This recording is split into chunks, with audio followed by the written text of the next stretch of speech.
Okay, so now let's continue from this morning. So I'd like to know if you have any questions. I forgot to say you should be discussing during your lunchtime instead of gossiping about Mr. Trump or something. So any questions from what we've discussed so far? Yes, sweetheart. Microphone right here. So this is part 2 to the fishing question. Good.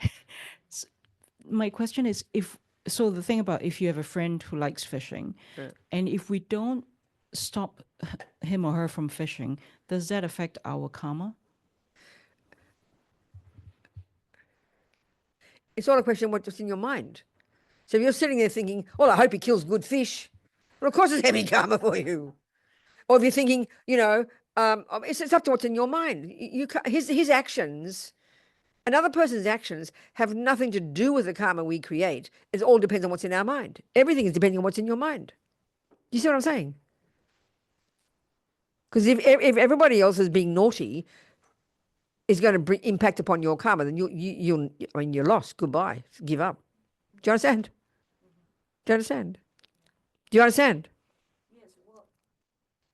Go on. So I guess my query is that I can do something about it, or can I? But if you can, Yeah. But okay? Sorry. What do you mean? The answer I said before. What did I say before? Remember? What was the answer I gave you very first this morning? What did I ask you? What did I tell you when I said to you? Skillful means. Well, I mean, I didn't say those words, but you're saying that. You're interpreting. So good. So what does that mean? What would that mean in reality for you? You have a friend who goes fishing. So then, go on. You want to help them because you have compassion for them, right? Go on. So then, go on, tell me in your words what we were discussing. What would be your action? So I would say, go close to the mic. From a Buddhist No. perspective. No. But that's not the first point. So you didn't hear me properly. You have to listen. If you're going to give somebody advice, isn't it logical that you have to be confident that they want to hear it? Because they might need it, but if they don't want to know, they just tell you to go mind your own business. So the first point is you have to know this person well enough that you are confident. Can you not hear that point? You don't sound like you're very. You don't. It's like you don't understand me. What do you think I'm saying? I mean, first of all, is this a real scenario or you just made it up? Yes, it's a Is this real person your scenario. son, your mother, your father, a friend. next door neighbor? It's just a friend. Just a friend, yeah. Okay, so then, do you know this person? I mean, can you not hear what I'm saying? Tell me in your words what you think I advised. It's something to do with your Get state closer of to the mind. mic. Your state of mind? Like, I mean... No, what I said first this morning in answer to your question first. You interpret it by answering skillful means. But what I'm saying is, okay, tell me again, what in this scenario, do you think now first of all, do you think, okay, you want to help this person, right? But do you think you are capable of helping this person? And what does that look like? That means you are confident that if you do give advice, it will help them. So are you confident this person is open to your advice? Are you confident about that? No. Well, then if you're not, be quiet and mind your own business. Can you not hear that? Well, so that's the query, because if I just minded my own business, is it going to be all right? No, you're not hearing it. I hear what you're saying, but it's more. It's so sort of keep the microphone.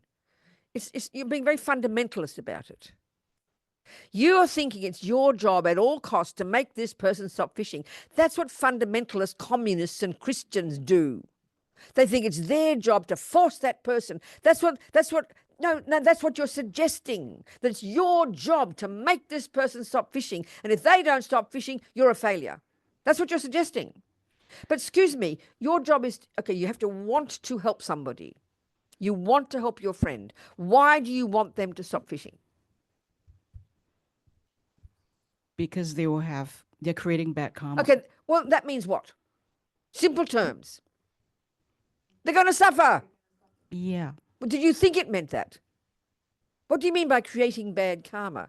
What does that mean? By killing the fish. Yeah, and what? So go on, then. So they are creating imprints for their future Suffering. Right. suffering. So Yeah. let's say you see a person who is addicted to alcohol. They're harming themselves. Would you agree? Mm-hmm. Would you agree? Yeah. And you see you want to help them. So tell me what is necessary from your side to be able to help that person. You need to have a relationship to You got be to have a able to relationship for a communicate. start, and you've Yeah. got to be confident they want to hear your advice. Can't you Sure. hear that part? Yeah, I can hear that Well, that's part. what it's dependent upon. So if you have confidence that this friend of yours trusts you so much that you have the space to have a conversation about killing animals and that they will suffer as a result, you have to know that person's mind that well that they will go, that's interesting, let me think about it. Are you confident that person's mind is open to your Buddhist No. advice? Well, then again, That is why I haven't said anything. shut your mouth and mind your own business. Mm-hmm. Yeah, that's why I haven't said anything. But then that's what I'm answering you. So what you keep asking the same question then? What's your problem? I'm not asking the same But question. you are, you keep repeating, but then. I'm not being, I sound very rude, I know that. I'm not being rude. Can you hear the point I'm making? The general point, what am I saying? I think you're making a few points. Okay, not what's the just general one one point. point I'm making? What's the one The essential point I'm making? confidence, your conviction that your confidence that it will make a difference. That they're open to your advice. Yes. You have to know their mind well enough Mm-hmm. that they're ready to hear your advice. Great. Do you hear that? Yes. Now that's very clear. pretty good wisdom to have. But who has that level of wisdom? Mainly we're driven by this a bit fanatic idea, oh my God, I've got to stop them fishing. It's terrible, they're harming themselves. And if I don't, I'm just being selfish. So you just got to be wise. So then if you can't help them, you love them for who they are. And don't criticize them. Don't judge them. Don't talk about them behind their back. Don't talk all pitiful about them. Love them for who they are. Be their friend. And then one day, maybe they might be open to a conversation.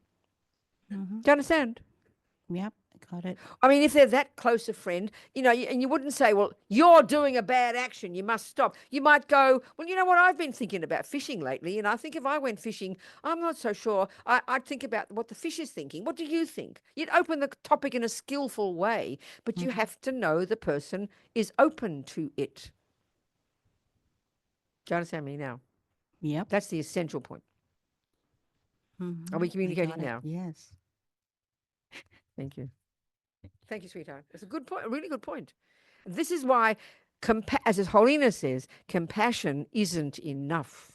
We need wisdom. And as Lama Zopa says, meaning well isn't enough. We need wisdom. In other words, often what happens is we rush in, meaning well, but the person's not ready to hear it, so that we make a mess half the time. That's why the wisdom wing, knowing your own mind, understanding, having wisdom about the other person, being wise and skillful, that's so important to know how to help people. Do you understand? Good, darling. Thank you so much.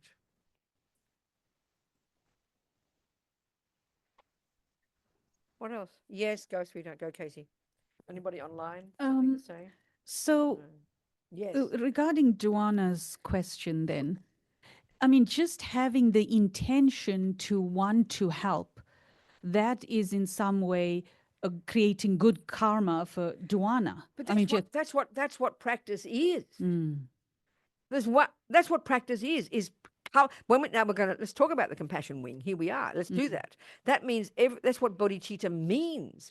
Every second you are thinking, may I benefit sentient beings? I want to benefit sentient beings, and you create compassion. You can sit in the mountains for 7 years meditating on that, and you can become a Buddha as a result of that. So of course she has to have that. That's the whole point. But then if you to really actually put it into practice, that's then really begins to count. But it's the years and years of internal practice, purifying your own mind, getting rid of delusions, getting wisdom, being clear, then cultivating compassion. All the time, we must never stop wanting to help people. There's no question about that. Right. Whether actually we're capable, that's a really intense level, to have the wisdom to know how to help people. Wow. So never give up the thought. Do you understand my point? Right. Never give up the wish. That's what we're trying to cultivate. And then as we get more wisdom, that is what enables. So it's not compassion that enables you to help somebody. It's wisdom that enables us to help. Compassion is the wish to help, but the ability to do so comes from wisdom, which comes from giving up your delusions and understanding emptiness eventually. You understand my point? So compassion is the wish to help, but what empowers it to be successful is wisdom. Right. When we get that, we'll understand the entire path, how they relate to each other. Do you understand? Do you understand? And of course, the real wisdom to begin with is clairvoyance. Buddha says you can't really begin to help people until you're clairvoyant. Now, that sounds like hysterical in our culture. We don't even have such a state of mind. But we all know, if we understand shamatha, this is the technique, one of the basic qualities you cultivate from getting single-pointed concentration is incredible clairvoyance. You see the minds of others, you see the futures, you see the past. This is fundamental. And as you progress spiritually, that clairvoyance increases more and more powerfully. And you really can't begin to benefit until you have that. We're working in the blind mostly, you know. You have to have that level of wisdom, and that can only come when we get single-pointed concentration. And then we can grow it. So most of us can just have to do our best with our limited wisdom, you know. Do you understand? Do you understand? And this is where, let's go back to this one now, about, you know, the killing our pets and things, or even just helping in general. And this is where I think many people in our culture love the Buddhist view because it's about compassion. That's what drives many people into the Dharma, you know, it's compassion. But what we don't really understand, I think this is in our own world, if we think of people who help others, like people get jobs to help others, nurses and doctors and helping others. But what we don't realize, what the Buddhist view is saying, that's, first of all, that's only the first level of compassion, because it's only the first level of suffering. The very first level of suffering is called the suffering of suffering, which is where basically when the bad things happen. And as far as our culture is concerned, that's the only thing that we think of as suffering: sickness and ill health and poverty and war. Do you understand what I'm saying? Basically, when the bad things happen, that's the first kind of suffering. In the First Noble Truth, Buddha says there are 3 levels of suffering. The second one is called the suffering of change. And the third one, the most subtle, which is so abstract for our mind, is all pervasive suffering. But even the second one is hard enough for us. We don't even, so we won't even go there, but even just having compassion for the people, for the people who have the suffering of suffering, which is when the bad things happen, our compassion now is limited only to them. And that means and they have to be an innocent victim, basically. If a person looks like they're naughty and then they suffer, we think, they deserve it. So we hope they suffer, you know. So the only people we have space for in our mind to have any compassion for, okay, yours is already good because you're having compassion for the person, not just for the fish. You understand my point? That's the deeper level of compassion. Mostly in the world, we wouldn't have compassion for the fisherman. We'd only have compassion for the fish. Get my point? So you're already understanding a deeper level, because this is based on karma, that he is creating negative karma for himself. That's a much more profound level of compassion. And that's why they say, the bodhisattvas would say, that the main reason they have such compassion for all of us is because we have no concept of cause and effect. We don't realize that we create our own suffering and our own happiness. So that level of suffering you're talking about is a much more profound level, because it's recognizing that everybody's creating their own suffering. Whereas typically in our world, we'd be angry with the fisherman, but have compassion only for the fish, because the fish is an innocent victim of a naughty person. That's the level of compassion we have now. So even having the view of karma, which you get in the wisdom wing, already that's informing this level of compassion, which increases to the entire world. At least at that level, you can have compassion now for the whole world, because everybody harms somebody to some degree. You understand what I'm saying? So already just having the view of karma, which you get in the wisdom wing, is increasing your compassion tremendously, because it includes even the harmers. You get my point, people? And without understanding karma, there's no logical reason to have compassion for a harmer. You get my point? Because as far as we're concerned, there are innocent victims, they don't deserve it, and the person who's to blame is the wicked person who harms them, and may they burn in hell, sort of thing. You understand my point? So already having the view of karma completely opens your mind. And your compassion now encompasses all the harmers as well, and not just the fishermen, But, you know, but the murderer and the pedophile and the torturer and the ugly politicians, you know, whom we love to hate. So this is a profound level of compassion, but that's still only for the first level of suffering, the suffering of suffering, you understand? So without understanding karma, none of it makes sense. You know, why would you have compassion for a torturer? Why? There's no logical reason in the materialist worldview. If you're a Christian, you might have, because God, the Christians say God is in everybody. You understand? I remember one example. I remember a conference we did, remember San Francisco in 2008, Happiness and Its Causes. And one of the modules, the groups we had of two people talking, was about restorative justice, you know, where you meet where the victim of the crime and the person who harmed them meet, you know, and try and solve the problem, which is a very wonderful way to have justice. So this little component in this talk, there was one man, Andre, in North Carolina, who works with people in prison, and a woman, and he's a Buddhist, and then a woman who is Christian, and each of them their child had been murdered. And they were discussing their approaches. So she had a Christian approach. She became a Christian after this, and she really wanted to meet the murderer, the rapist and murderer of her child, her 16-year-old daughter. You know, and Andre, he was very interesting. He worked in prisons with all, you know, young people and young men. And he was on the news that night in North Carolina on the television. He was extraordinary. He was asked, his son was stabbed to death in a bar. And he was asked, how do you feel about the murder of your son? Well, he was nearly in tears, and he said, how could I not have compassion for him? His suffering is only just beginning. And he's even just talking this life, you know. That's pretty incredible level of compassion, isn't it? But this mother, this Christian, she met the victim, and she met the murderer of her boy, her girl, and he was so happy because he'd been out of his brain on drugs or something, and he was so happy to meet her. And he said, he told her that he'd raped her daughter, and before he killed her, he felt he's on drugs, he's out of his brain, he felt he had to kill her. He said before he killed her, she looked him in the eye and she said, God forgives you. Oh no, maybe I forgive you and God does too. That's pretty intense, isn't it? I mean, isn't that intense? This girl's about to be murdered, you know? Unbelievable. And the mother must have been very moved by that. You know, just talking. So what I'm getting at here is what? Okay. Compassion, the usual compassion we have based on no view of karma, because I mean, if you think that through, it's fairly logical.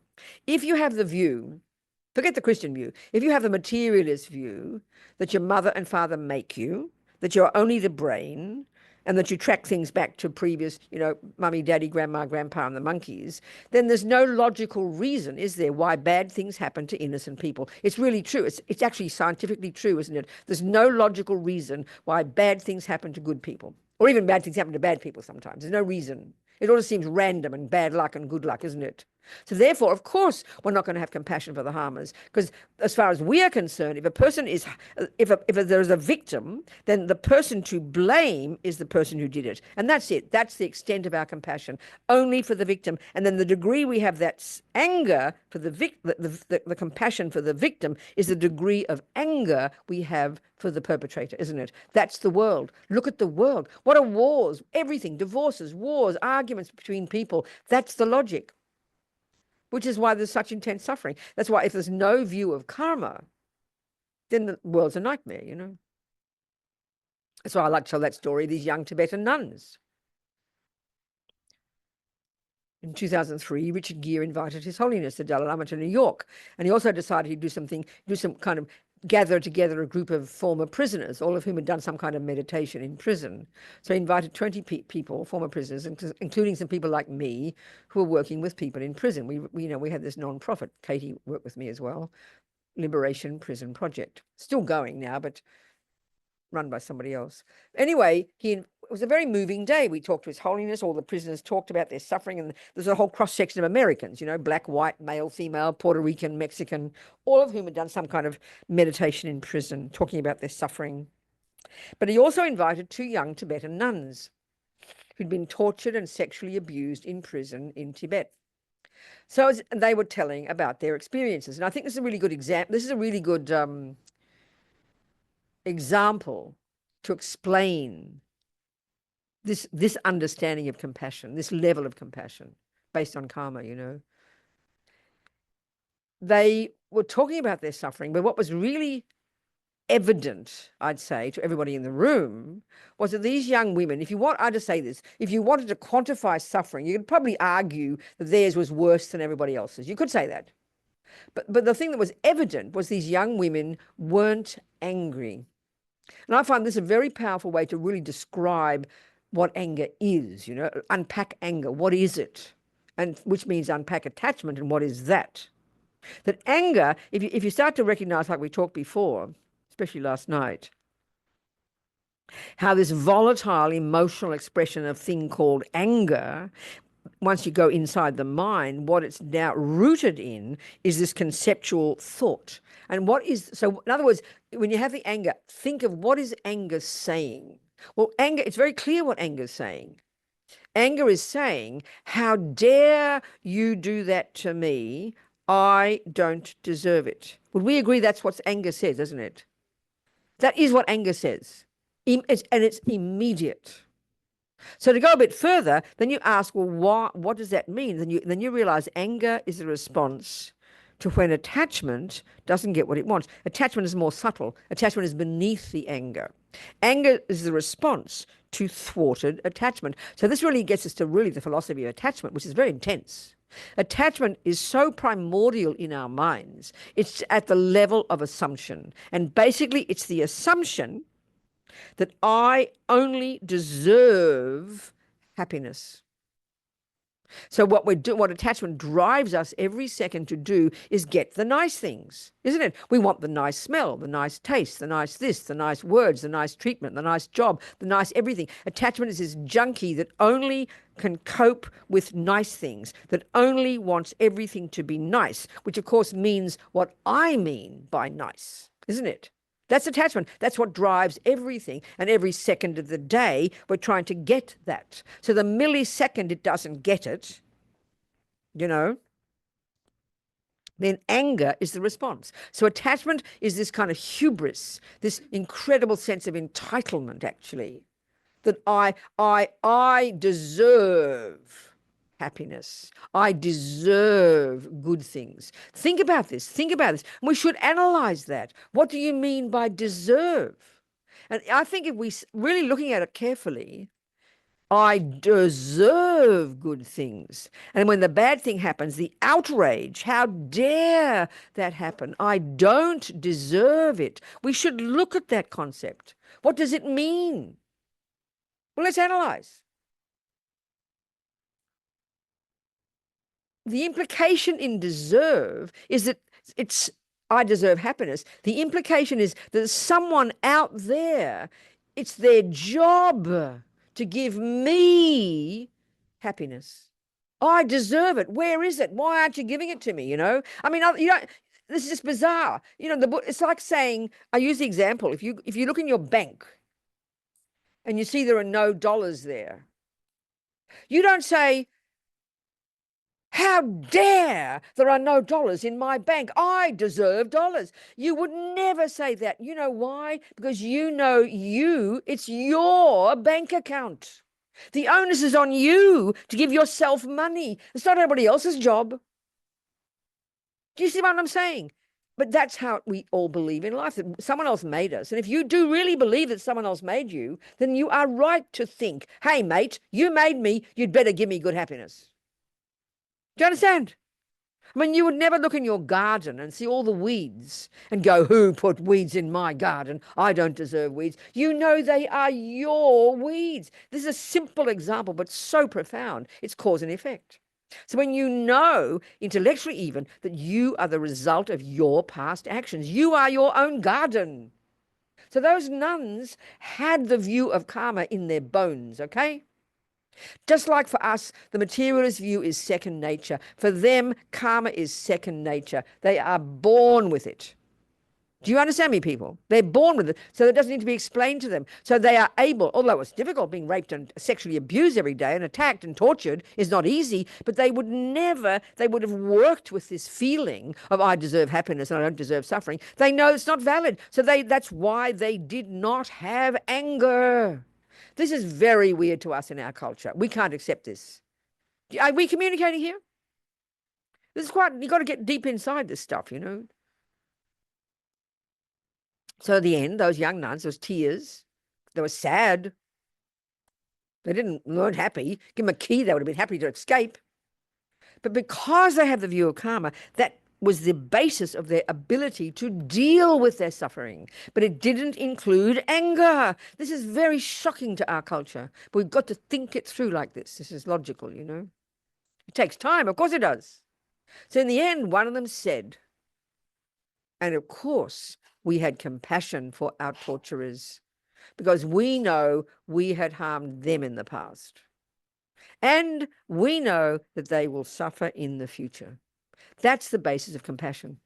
This is compassion based on the wisdom wing. Otherwise, compassion is short, small, and it's all rooted in anger. Do you understand? Wars are based on this. A war is, I have compassion for my people, and so I hate you. To the degree I hate you, I'm going to slaughter you. And we think that's valid, you know. That's a typical old compassion. It's not compassion at all. It's better than nothing. It's so limited. But the view of karma changes everything. Completely new scenario, you know.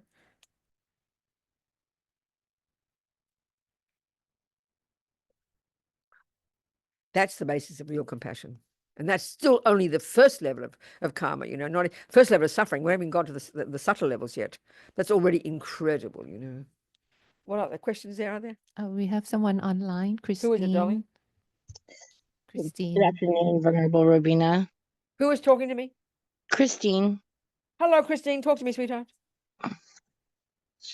in talking about social justice, with what's going on with today in the United States, there are things that I am directly impacted by as it relates to what's happening in politics. What's the question, And darling? Christine, what's the question, sweetheart? how do you approach this with both wisdom and compassion? What do you mean, darling? Keep it more concrete. Give me a simple question. So, for example, I'm being directly affected by what's happening with the Federal Department of Education. I want to be outspoken about it, but I want to do so with both wisdom and compassion. Of course, that's exactly right. So then the question is then how to do that, you mean? Yes. How do you? Okay, well, Christine, okay. So, okay, I hear you, darling. Very clear. So do you have confidence in this concept of karma, Christine? That's my first question. I'm not saying you have to have, but I'm asking you. Absolutely. Okay, then. So the way you work with this in terms of your own life, when bad things happen to you, the first response, the first analysis has to be, you know, this is my garden. Some weeds have just grown in your garden. Do you get my point? Yes. These are my weeds. And this takes time because as soon as something bad like that happens, we all jump on the politicians and Mr. Trump and everybody else, and we want to blame them. So that's still true. They are doing it. They're naughty probably. But the first response has to be, if you think of your life being your garden, which is a really good analogy, then some weeds some weeds are now ripening. This is the result of my past negative karma. I didn't pull out these seeds, and now they're ripening as my suffering. So that's the first step. And from there, it is logical. You'll know then how to help. If you don't have that, you've missed the boat. You've got to have that one first. That's the classic Buddhist approach, which is really difficult. You've got to own it as yours. But then you think, okay, can I change it? Can I do something about it? Well, apart from purifying, which you must also do, because if it's impacting on you, it's probably related to money, right? And jobs and things, yeah? Yes. So that's due to, so they think, what's the karma here? That's stealing karma. When something has been taken away from you, that's the result of past stealing. So then you immediately would do the purification practice and regret the things you did in the past to cause this. That's your first response. That could help. And then you do what you can in the world, if there is something, to change it. And if you can't, you don't go crazy. You try to work with it. Do you understand me? Yes. Thank you, That's it. Venerable. That's it, sweetheart. It's not easy, but this is the logic if you're trying to be Buddhist, you know. Thank But you, if we miss the karmic one, everything's lost. It's very peculiar, and this is tough for us because even many people who are Buddhists have no interest in karma. But it's the most fundamental starting point in Buddhists. And once we've got that view, everything shifts, everything changes. But it also enables us to be rejoicing in the good things. So you don't just take the flowers in your garden for granted. Oh well, aren't I lucky? I've got all these flowers. No, every time you see all the good things in your life, you delight and rejoice that it's the fruit of your virtue. So you're able to, and basically with karma, you own your life. You own the experiences, you own the good, and you own the bad. And then you learn from it, and you vow to stop growing more weeds, and you vow to keep growing the flowers. That's the approach, That's the really delicious experiential approach with the view of karma. And then from there, we move forward. Do you understand me? Yes, thank Good, you so sweetheart. much, Venerable. Good, Christine. What else, people? Otherwise, we go mad, There's no logic to any of it. No logic to the good and no logic to the bad. It's just good luck and bad luck, which is like demented, It's emotional and ridiculous. What else, people? Questions? Any more questions? Any more questions? No more questions. Okay, so now what we're supposed to talk about this afternoon? Harmonious Speech. speech. Well, that's all to do with back to like we're talking this morning. That's behavior, isn't it? That's more about it's just ethics.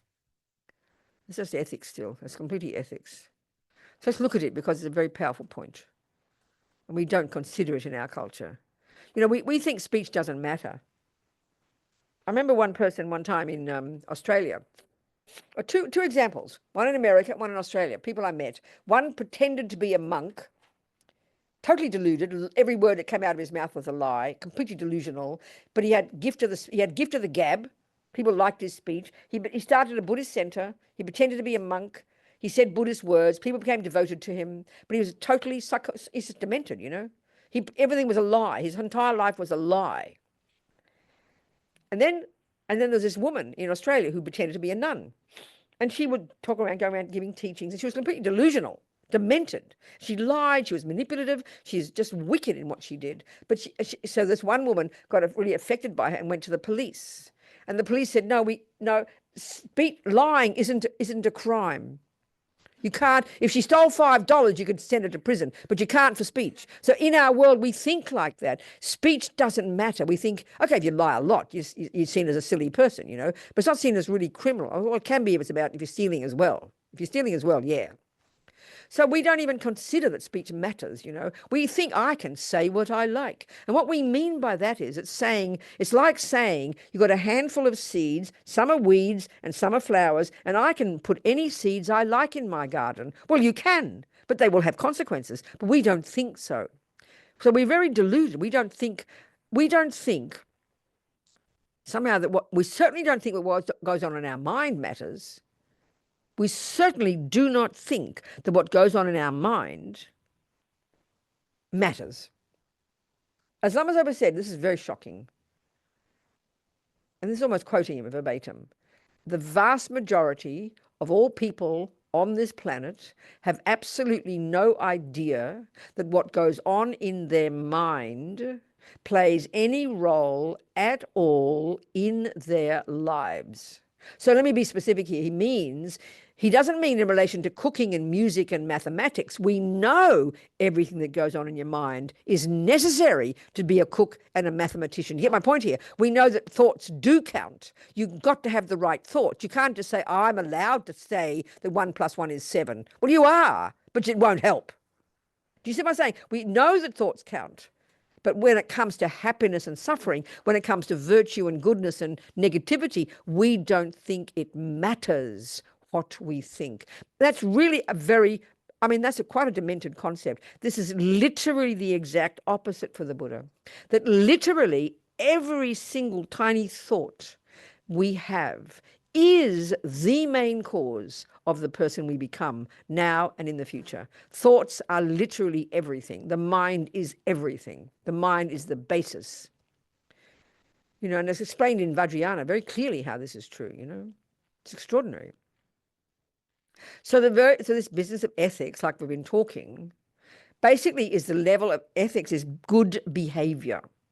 Don't steal, don't kill, don't lie, don't badmouth, don't this, don't that. Why? Because those actions done by you will sow seeds in your mind that will ripen as your future suffering. And honey, you don't want future suffering, so you behave nicely.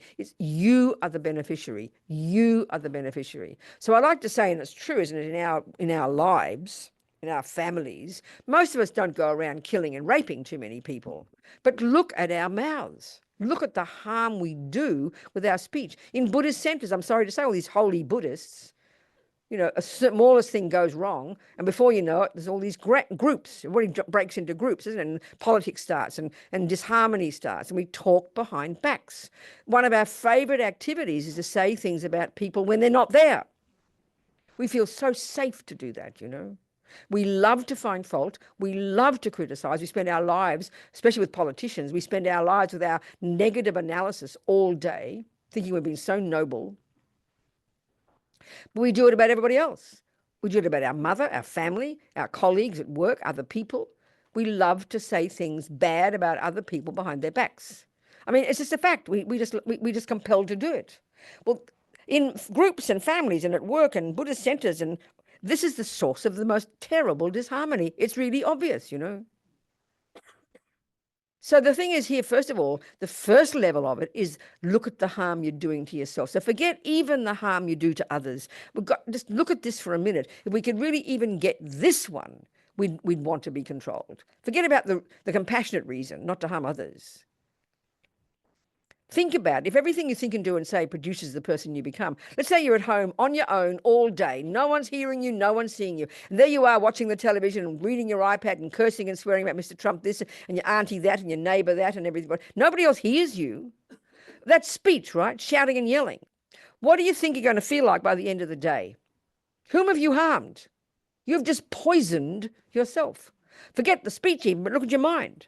This is the simple point that Buddha's making, that we produce ourselves. So I like to really say, and it's so true, that we do take the mind seriously when it comes to learning to be a musician or a mathematician.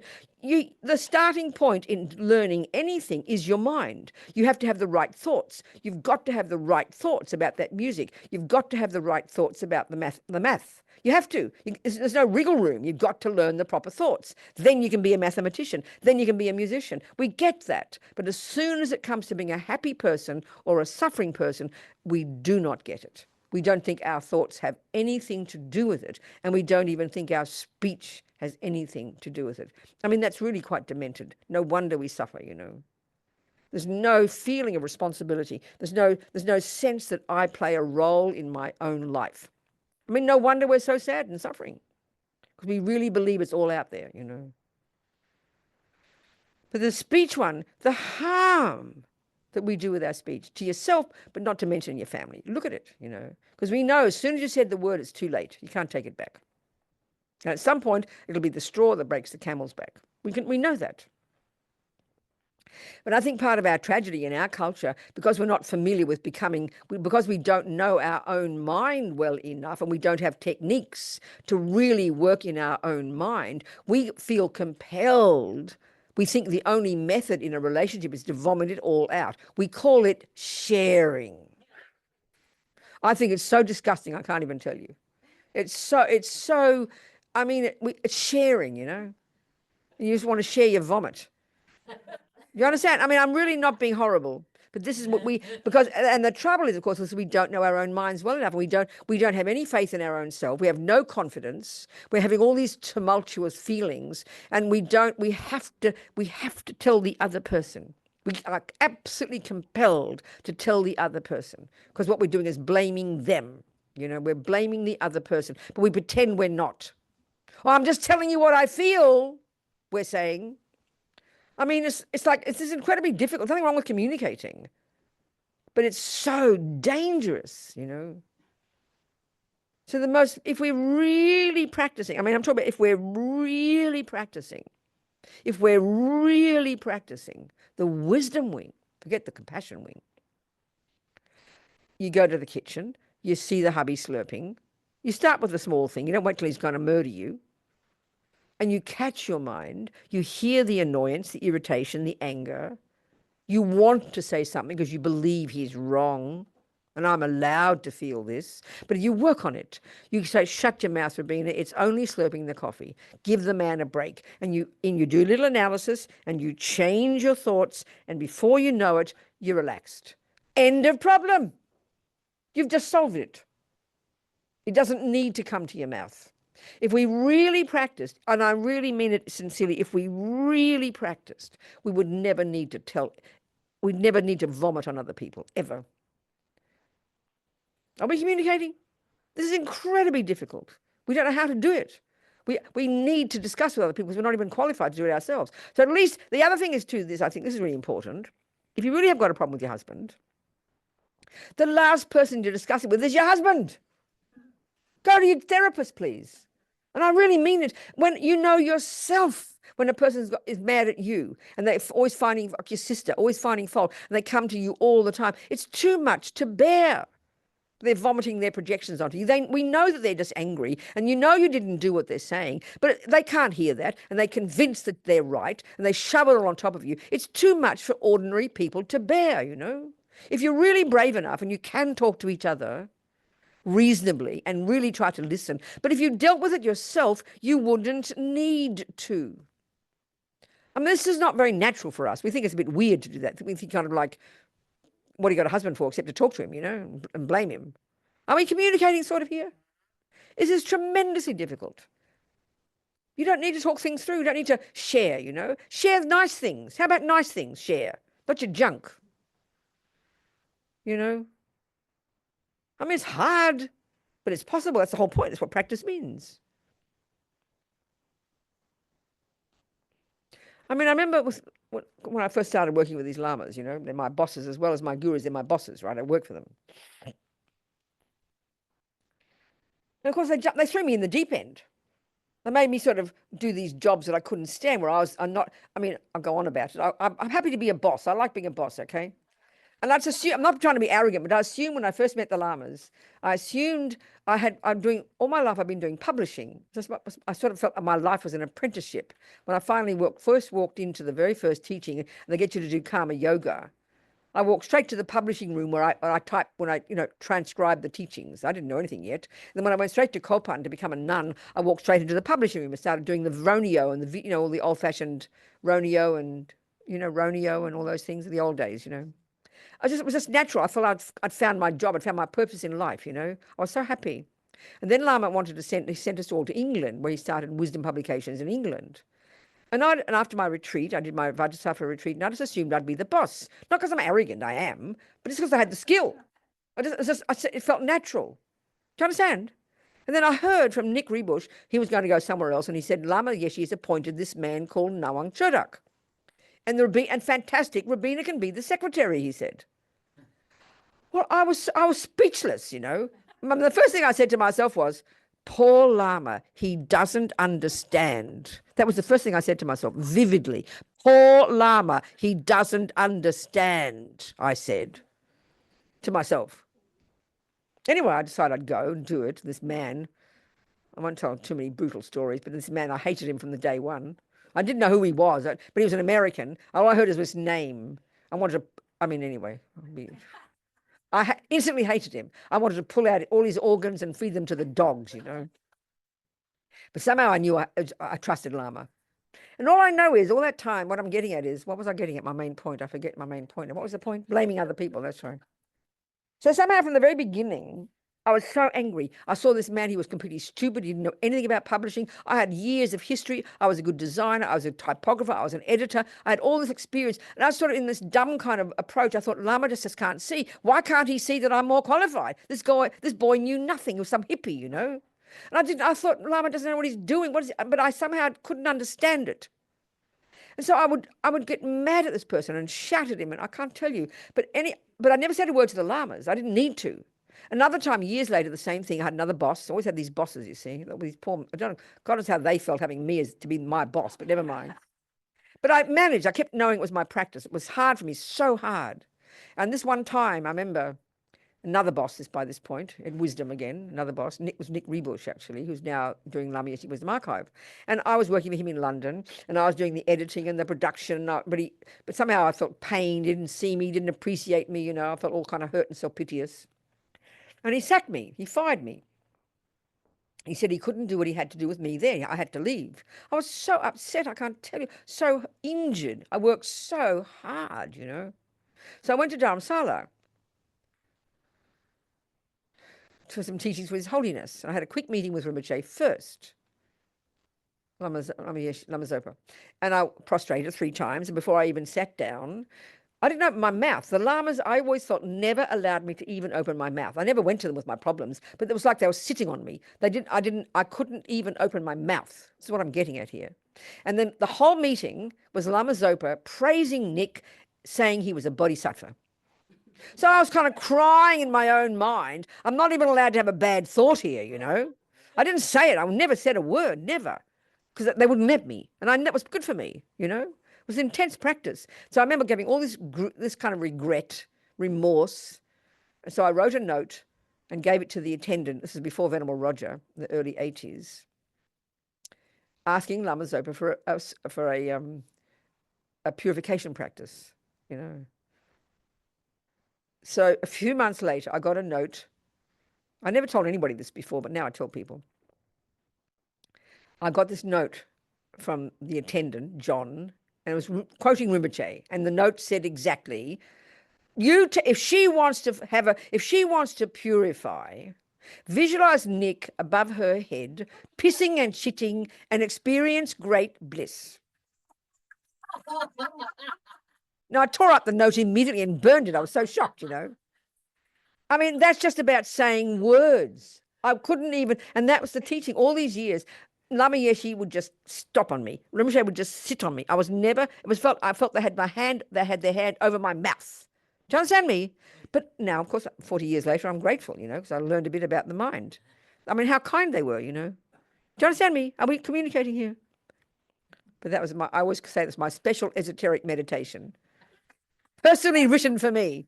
Do you understand? I'm talking about speech here, okay? Because words come out of my mouth easily, right? You understand? So the Lama, somehow that was the teaching for me, to shut the mouth, More than apart from everything else. But shutting the mouth, if we can. I know we worked at the prison project when Katie was there too, in San Francisco. And all these, I hired crazy people. There's the ex-junkie girl, I don't mind crazy people. I like crazy people. But sort of like, I remembered, because when you have problems with the other, you want to talk about it, you share. Oh, tell me your problem, you tell me my problem, blah, blah, blah, blah, But I know when people would come, like Alison would come to my room and knock on the door crying and screaming. Sue Ellen did this, Sue Ann did this, and Sue Ann did that, crying and crying and crying. And I'd listen and I'd say, I understand, Alison. Now, that's her. Now, what about you? What's your story? What's in your mind? That's her action. And I would never, ever recommend they talk to each other. I said, work on your mind and shut your mouth.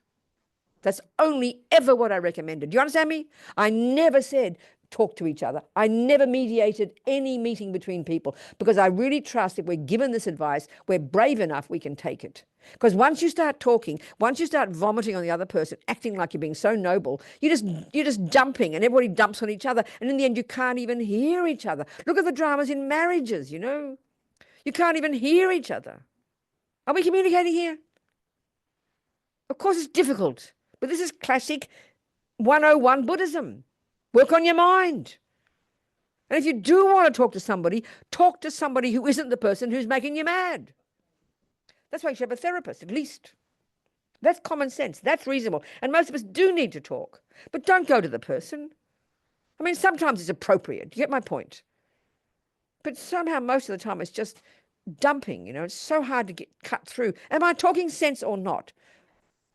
If we can have the courage to look into our mind, and it's so hard with families, because families are so intense, But if you're going to talk, at least, I don't know, at least fine, because you can see the damage. Like I said, we don't go around raping and killing too many people in our families. But it's our speech that does all the problems. I mean, don't you agree? And we think, oh, it's good, you're allowed to say what you like, Do just causes, I mean, you can manage if you've really got a lot of faith with each other, but some of the damage we do, and because when you have the view of karma, damage is done. You've poisoned your own mind, you've harmed them, and sometimes that's why people eventually leave each other, because the straw broke the camel's back. You just can't cope anymore. It was just too much. Do you understand me? It's really tough. Organizations, absolutely the same. Buddhist centers, exactly the same. But it's the worst mistake in the centers, I'd say. That's the worst one. Talking about each other behind backs. I remember when this big schism in a center in England, back in the late 70s, I was there.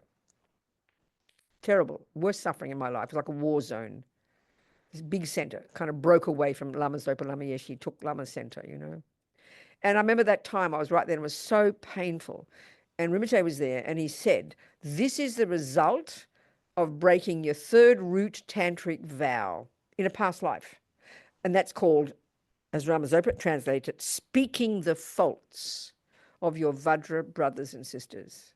So specifically in Tantra, that means a person who's received initiation from the same Lama, like your Vajra brothers and sisters. But in general, the very first level of practice, in the 4 actions of just the very first, don't say bad words behind back. There's a bodhisattva vow and there's a tantric vow.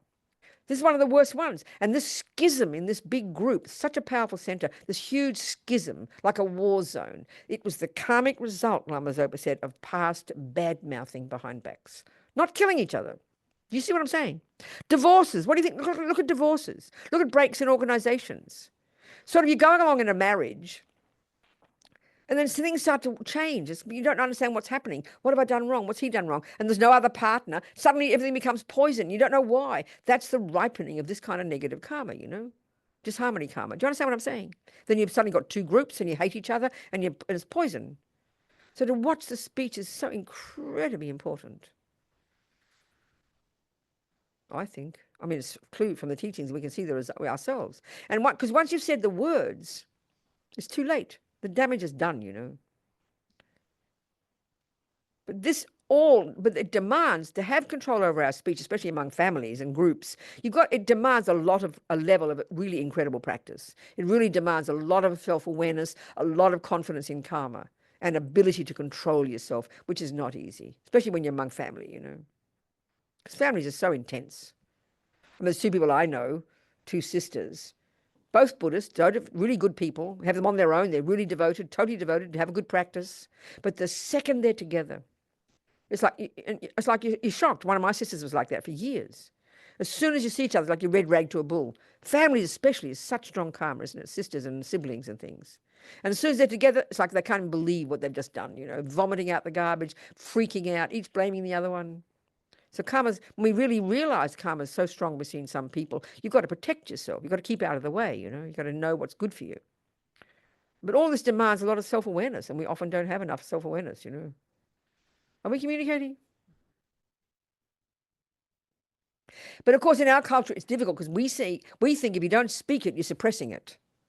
But this is the point. Suppression, we only have 2 modes in our culture: vomit it all out or live in denial. And this is neither. This one comes from awareness and appreciation that everything you think and do and say produces you and has impact, and some awareness that you can learn to be in control of your own body, speech, and mind. So the non-speaking isn't just passive aggression. It's actually intentional and conscious, so you don't damage yourself and damage others, So it sounds simple practice, the first level, before you work on your mind, but it's so difficult. And think about how can you really change your mind if you can't change the servants of your mind? The servants of your mind are your body and speech. They will do whatever's in the mind. So if you're not aware, you're in serious trouble, So first level of practice, control the servants of your mind, your behavior, your body and speech. This is tremendously powerful. And that's why vows are so powerful. Then you're enabled, that enables you to really learn to work on your mind in a rich, delicious way, and really become a Buddhist. Because you don't become a Buddhist until you start working on your mind.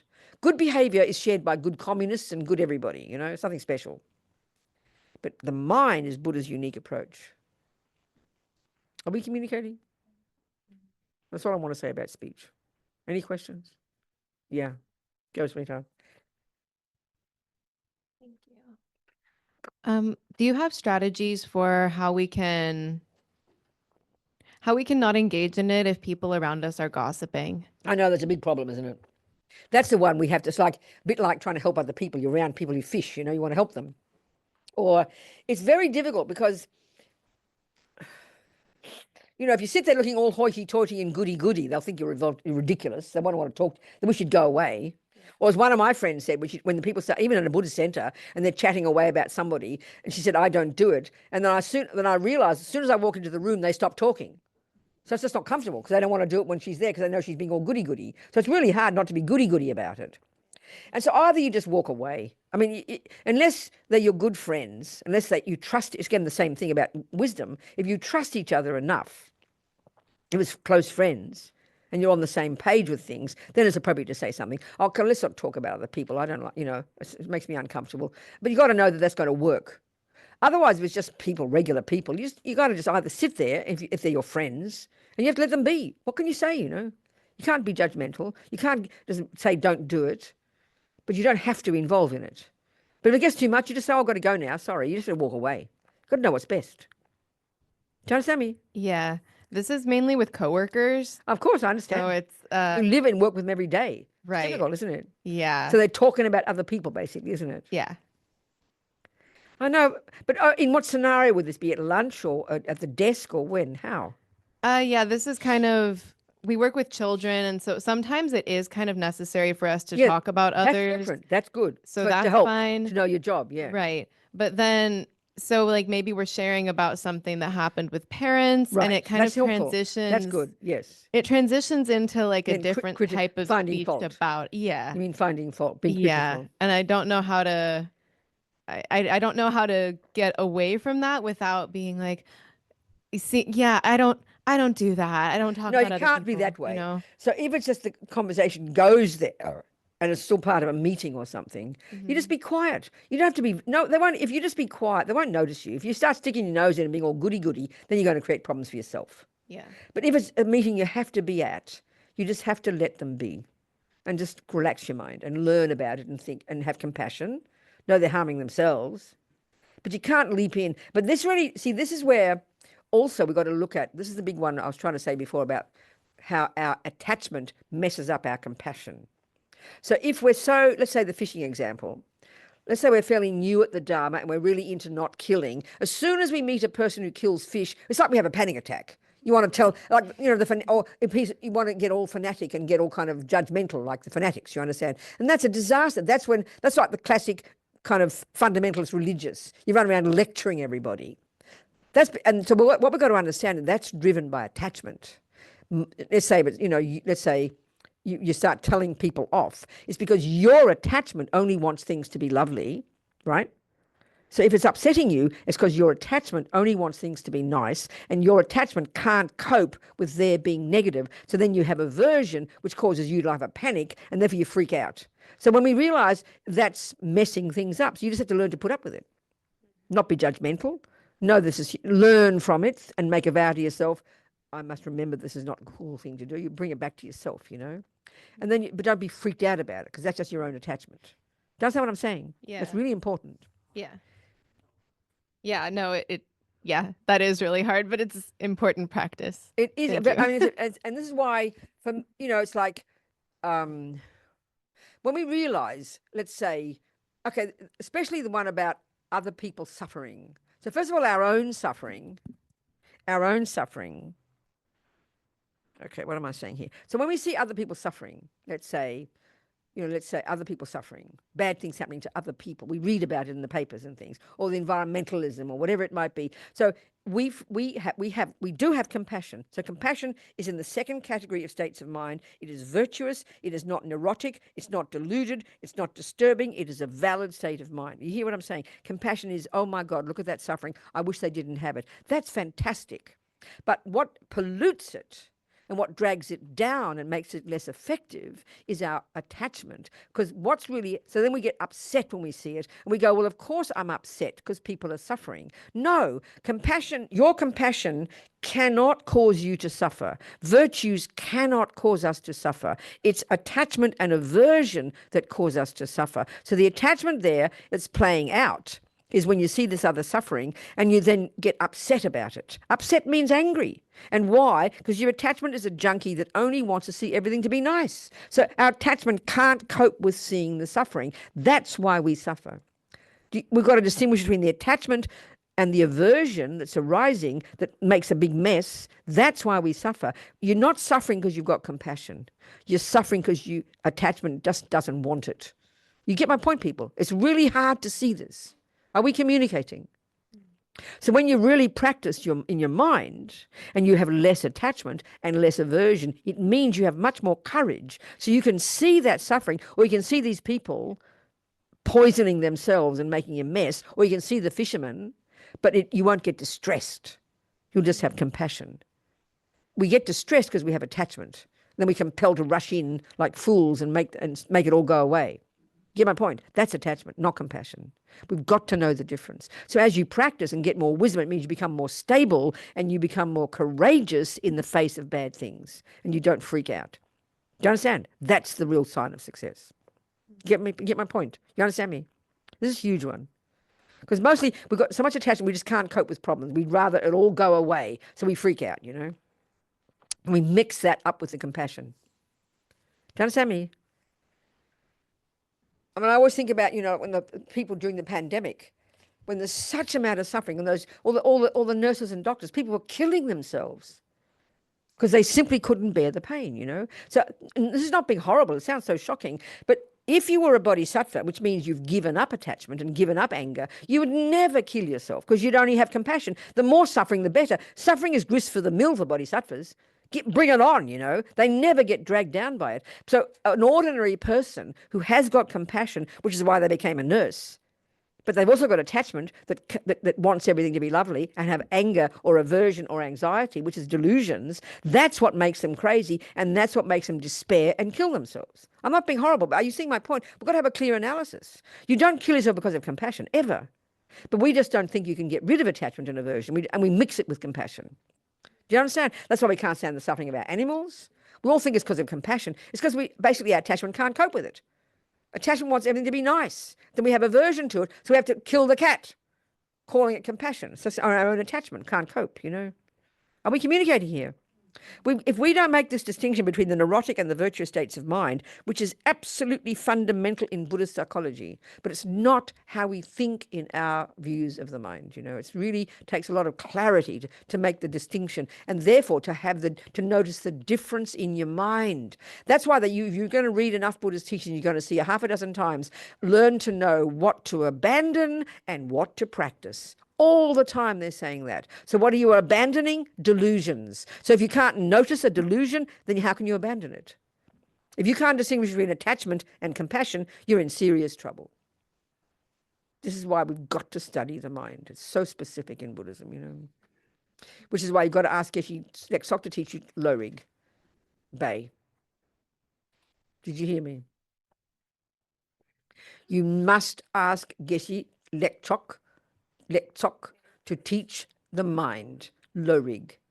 It's all very technical, but any word I'm saying here in this room about the mind is coming from what I studied 40 years ago, even though I don't remember 90% of it, but it came from studying Lorig and the basic text, you understand? It gives you the absolute technical basis for understanding the mind and how it functions in Buddhism. It's the fundamental. If you don't know what it is, you can't even begin to be a Buddhist. What? Lorig, mind and awareness. There's a lot of commentaries around, and it's very technical, but it's the basis of doing anything I'm saying here is based on Lorig, distinguishing between the virtues and the non-virtues, essentially that point. It's hugely important. So knowing the difference between attachment to wanting everything to be nice and compassion, or anger. See, mostly our compassion is based on anger. How dare they do that to those innocent animals? That's anger. We think it's compassion. It's not, it's anger. They're separate states of mind. You've got to understand that. Compassion is, like if you were a typical person, you'd be angry with the fisherman. How dare he kill those fish? He is evil. You understand? But at least you understand that you're having compassion for him too. That's really necessary. Do you understand? So that's why compassion in Buddhism isn't some sentimental, weak, wishy-washy thing. It's kind of intense. It's really clear because compassion is based on wisdom. which means based on karma, so important, and based on not on attachment and aversion. We completely mix them together, I always use a simple example. If you've got an alcoholic brother, you do love your brother. Love is an altruistic state of mind that is the wish that he be happy. Compassion is the wish he not suffer. Love and compassion are the fundamental the fundamental points of the fundamental virtuous states of mind. All the others come from them. Love is may you be happy. Compassion is may you not suffer. They are virtues. They are valid. They are connected to others. They're rooted in interdependence. Now you've got attachment for your brother, but we don't even see the difference. So your brother, you've loved him since a little boy. Now he's making a mess of his life and comes home and vomits in the soup, makes a mess for mum and dad, freaks everybody out, making a mess of his own life. So we think it's compassion. So we barge in to make him go to AA and make him give up alcohol. Help him. I want to help my brother. Do you understand? So we barge in and give him all this advice, but he's not ready. He doesn't want to hear it. He's just feeling bullied by you. Then he falls off the wagon again. Then you're upset with him and angry. And you think you're being compassionate. No, you're following your own attachment. Attachment, you've got to remember, attachment in the most basic level is a junkie inside us, like a fragile child that can only cope with nice things. It is a junkie that only wants everything to be lovely. And the millisecond you see your alcoholic brother, which is upsetting your attachment, basically, then aversion arises, So then you mix it with compassion and you barge in and try to change him. Do you understand me? That's why we can't stand our mums who run around running our lives. They say, oh, it's because I love you. No, it's because they're attached to their way of seeing things. Do you understand me? We know that if we're on the receiving end of it. It's the wickedest thing we can do to people, And it's so normal. Barge in and, mothers have it like bucket loads, and it's so hard not to have it. I can't imagine being a mother and having enough control not to run around following your daughter everywhere. One of my sisters has got 7 kids. She's hilarious. So one of the daughters left home. She was so freaked out, she'd stalk the daughter. She'd drive past her apartment and see who was there and watch the lights on. She'd never confess to it. She was just freaked out about her daughter being safe, It was so ironic because when we first went away to Europe when she was 19, my mother did exactly the same to her, and she gets so mad. And there she was with her own 7 kids doing exactly the same thing, And we call it because I love you. Yeah, there's love there, but it's driven by attachment, your own neurotic needs, your own neediness for things to be the way you want. And also the need to control. Attachment is the wish to control. Attachment possesses. Attachment wants to change everything to be what you want. Attachment is like this wicked state of mind. But it's so normal, we don't even give it a name on us. Honestly, we don't even notice it. We just think it's normal, It's hugely powerful attachment. Multitude of ways it manifests. Control freak, that's attachment. OCD, that's attachment. ADHD, that's attachment. Berserk, uncontrolled thoughts, Possessiveness, that's attachment. Emotional hunger, attachment. Low self-esteem, attachment. All attachment. Different manifestations of attachment. It's huge, it's vast. And aversion is the response when it doesn't get what it wants. And then aversion is either anger or mild levels is annoyance, upset, frustrated, irritated. They're all mild anger. Panic when attachment doesn't get what it wants. And that's where anxiety comes, panic attacks. Just can't cope with the bad things. Can't cope with even the thought of a bad thing. Can't cope with the thought of a good thing mightn't happen because we want to control everything because we're in a state of panic the whole time. Fear is the energy of all the delusions, I tell you. And it's manifests strongly when we have all these anxieties. It's just fear is its natural state. That's why when you've realized emptiness and you've cut the root of all delusions, there literally is no fear. Your mind is liberated. Your mind is free and radiant and blissful. That's inconceivable in our culture. We don't posit such a state of mind, When you've given up attachment to delusions, there's no fear. You're clear and virtuous and happy. And the more suffering, the better, if you like. It doesn't disturb you. It just encourages you to want to do more to help people. Because you've got no filter, You're incredible. That's why you have to read about holy beings like Lama Zopa and these other people to show you how to be, That we can be like that. Are we communicating, people? What's happening? Any questions anywhere? What time is it? 1:15. What time? 3:15. What is it? 4 o'clock. Any questions? Sweetheart, good. Talk to me. Give her the mic. Go, darling. I've had this experience at home when I'm walking around Be closer to the mic. when I'm walking around with my bliss, which is a lot of work. The outsiders think that I'm nuts. You know, that like, why am I not emotional? Why am I not the one running around like I used to be? And they see this piece about me, but they think then I'm uninvolved or I don't care or, you know. Well, I have to ask you, if you're so blissful, why do you kill the spider? What happened to your bliss when the spider comes? Okay, but the thing is, I will change. Good. Yes, Good, I will good. not do that again. Think twice. And I think went about- home and I looked at my bugs because my little grandson, he's been out there playing with bugs. I want to make sure he's not killing them. So that's how much I Good, changed. darling. It's wonderful. It's so good. Well done, girl. Within an hour. Good. Good. You're a fast learner, sweetheart. Well done. Good on you, darling. Any other questions, people? Anybody got any questions at all on the online here? Nothing? Nobody? No? Susie, no questions? In London? Susie's in London. Any questions, Susie? No? Hang on a sec. Any questions, Susie? Thank you for the teachings, Venerable. All right, darling. It's just been very helpful about family members because I've not known how to handle it. So it's been really helpful. Say it a bit more clearly. I can't hear you so well. A bit like- It's been really helpful in terms of how I deal with family members that have been accusing me of things. It's been really helpful listening to this, knowing how to deal with it, just work on my own mind and shut my mouth. Say it again, what?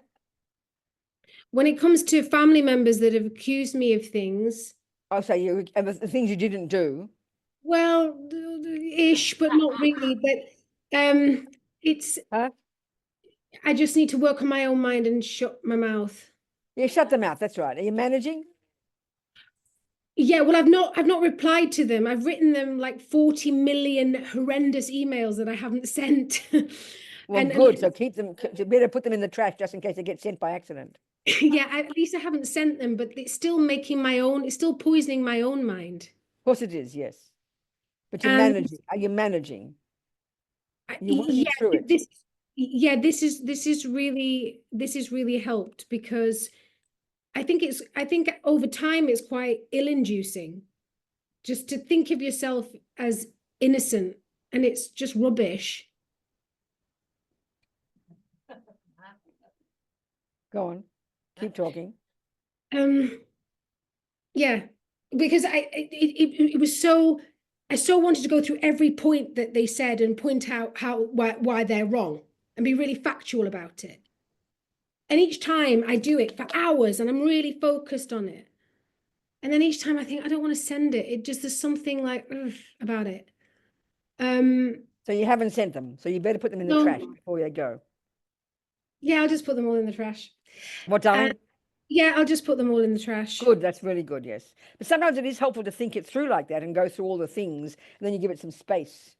So, but are you sorting it out in your mind?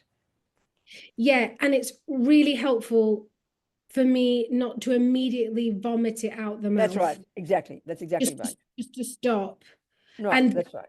I mean, it's getting easier, but that at the beginning was like, But in this particular scenario, the thing is, if there is something you can say that is useful, that's good. So is there something you can say that would shift things, that would be beneficial, or you think it's really best just to leave it? What do you think?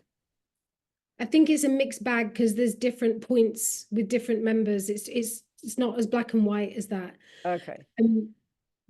Are Are they things that you have to answer, or you're just going to listen to them and let them be? Well, sometimes you don't have to answer. That's not being passive aggressive. If there's no, does the person want answers? I don't know. Well, then if you're not sure, they're not waiting for an answer, then you don't answer.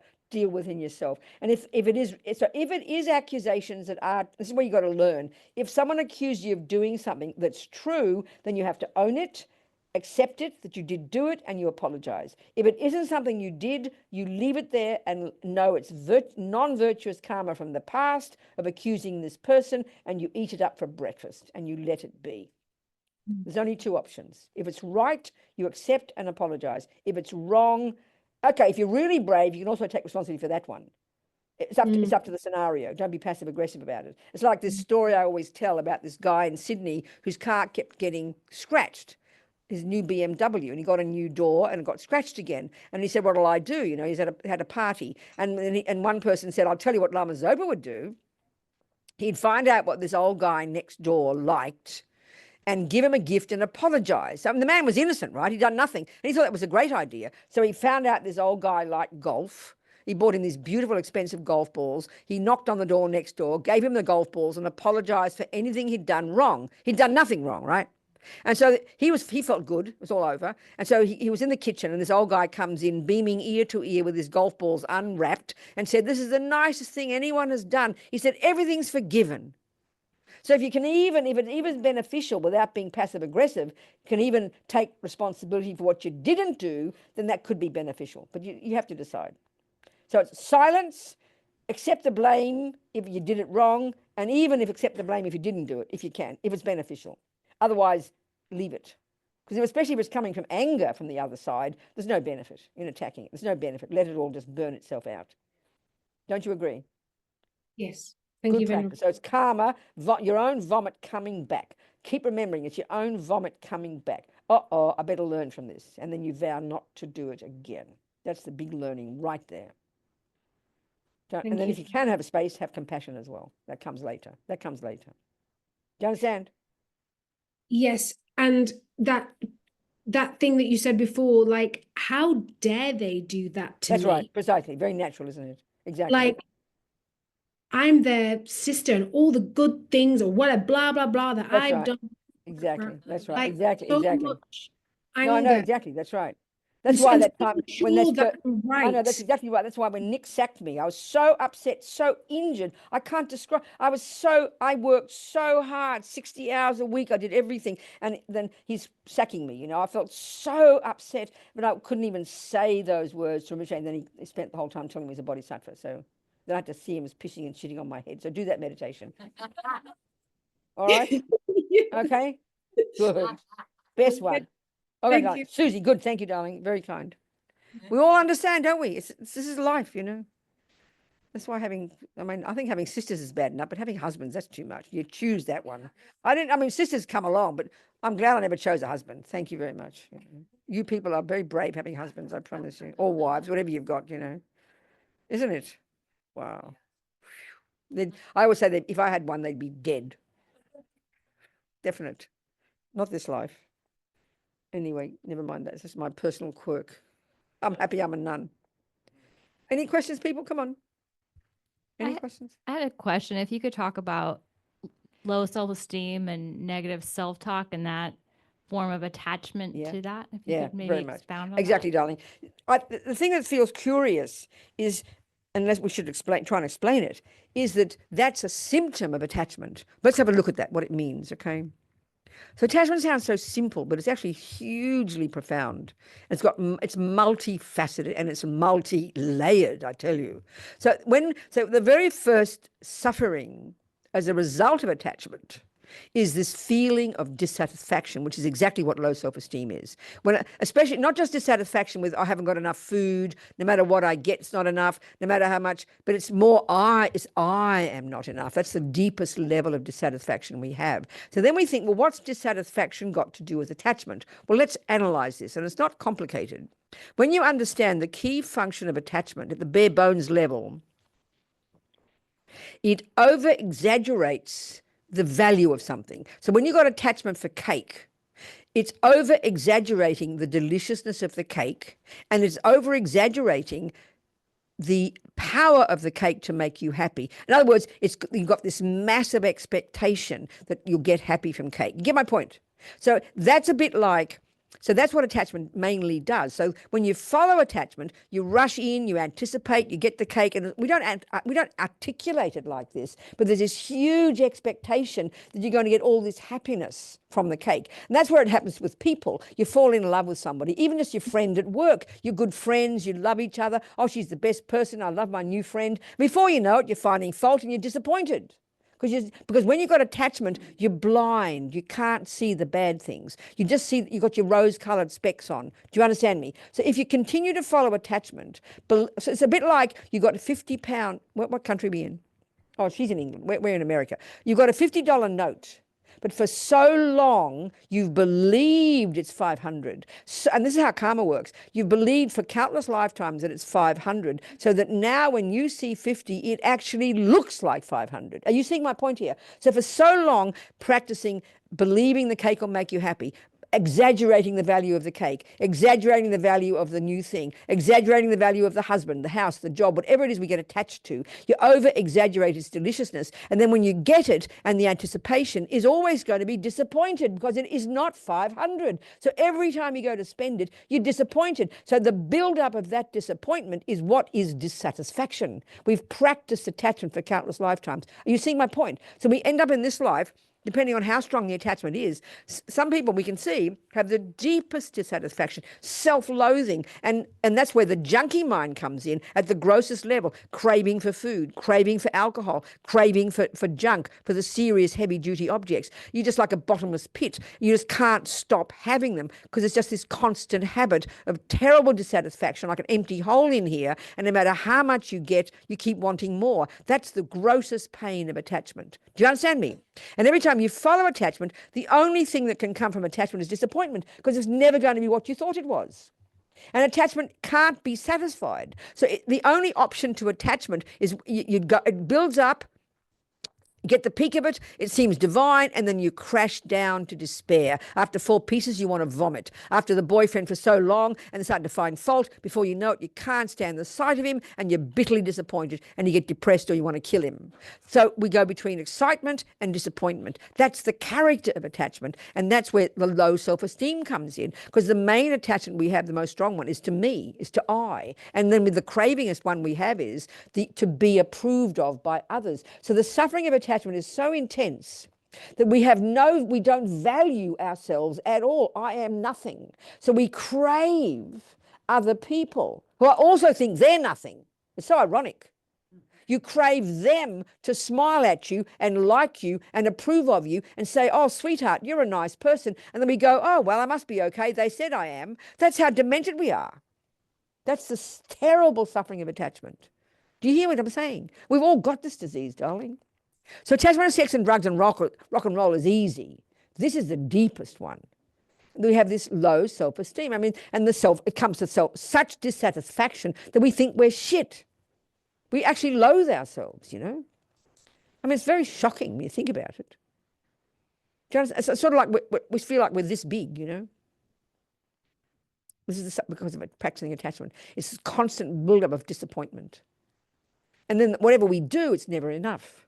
That's why we can't stand our body. Everybody hates their body. Everybody wishes their left testicle was 2 inches bigger, or their right eyelash was 1 inch longer, or their third toenail was this shape or that size. I mean, look at us. You know, look at us. All of us. Everybody's the same, you know.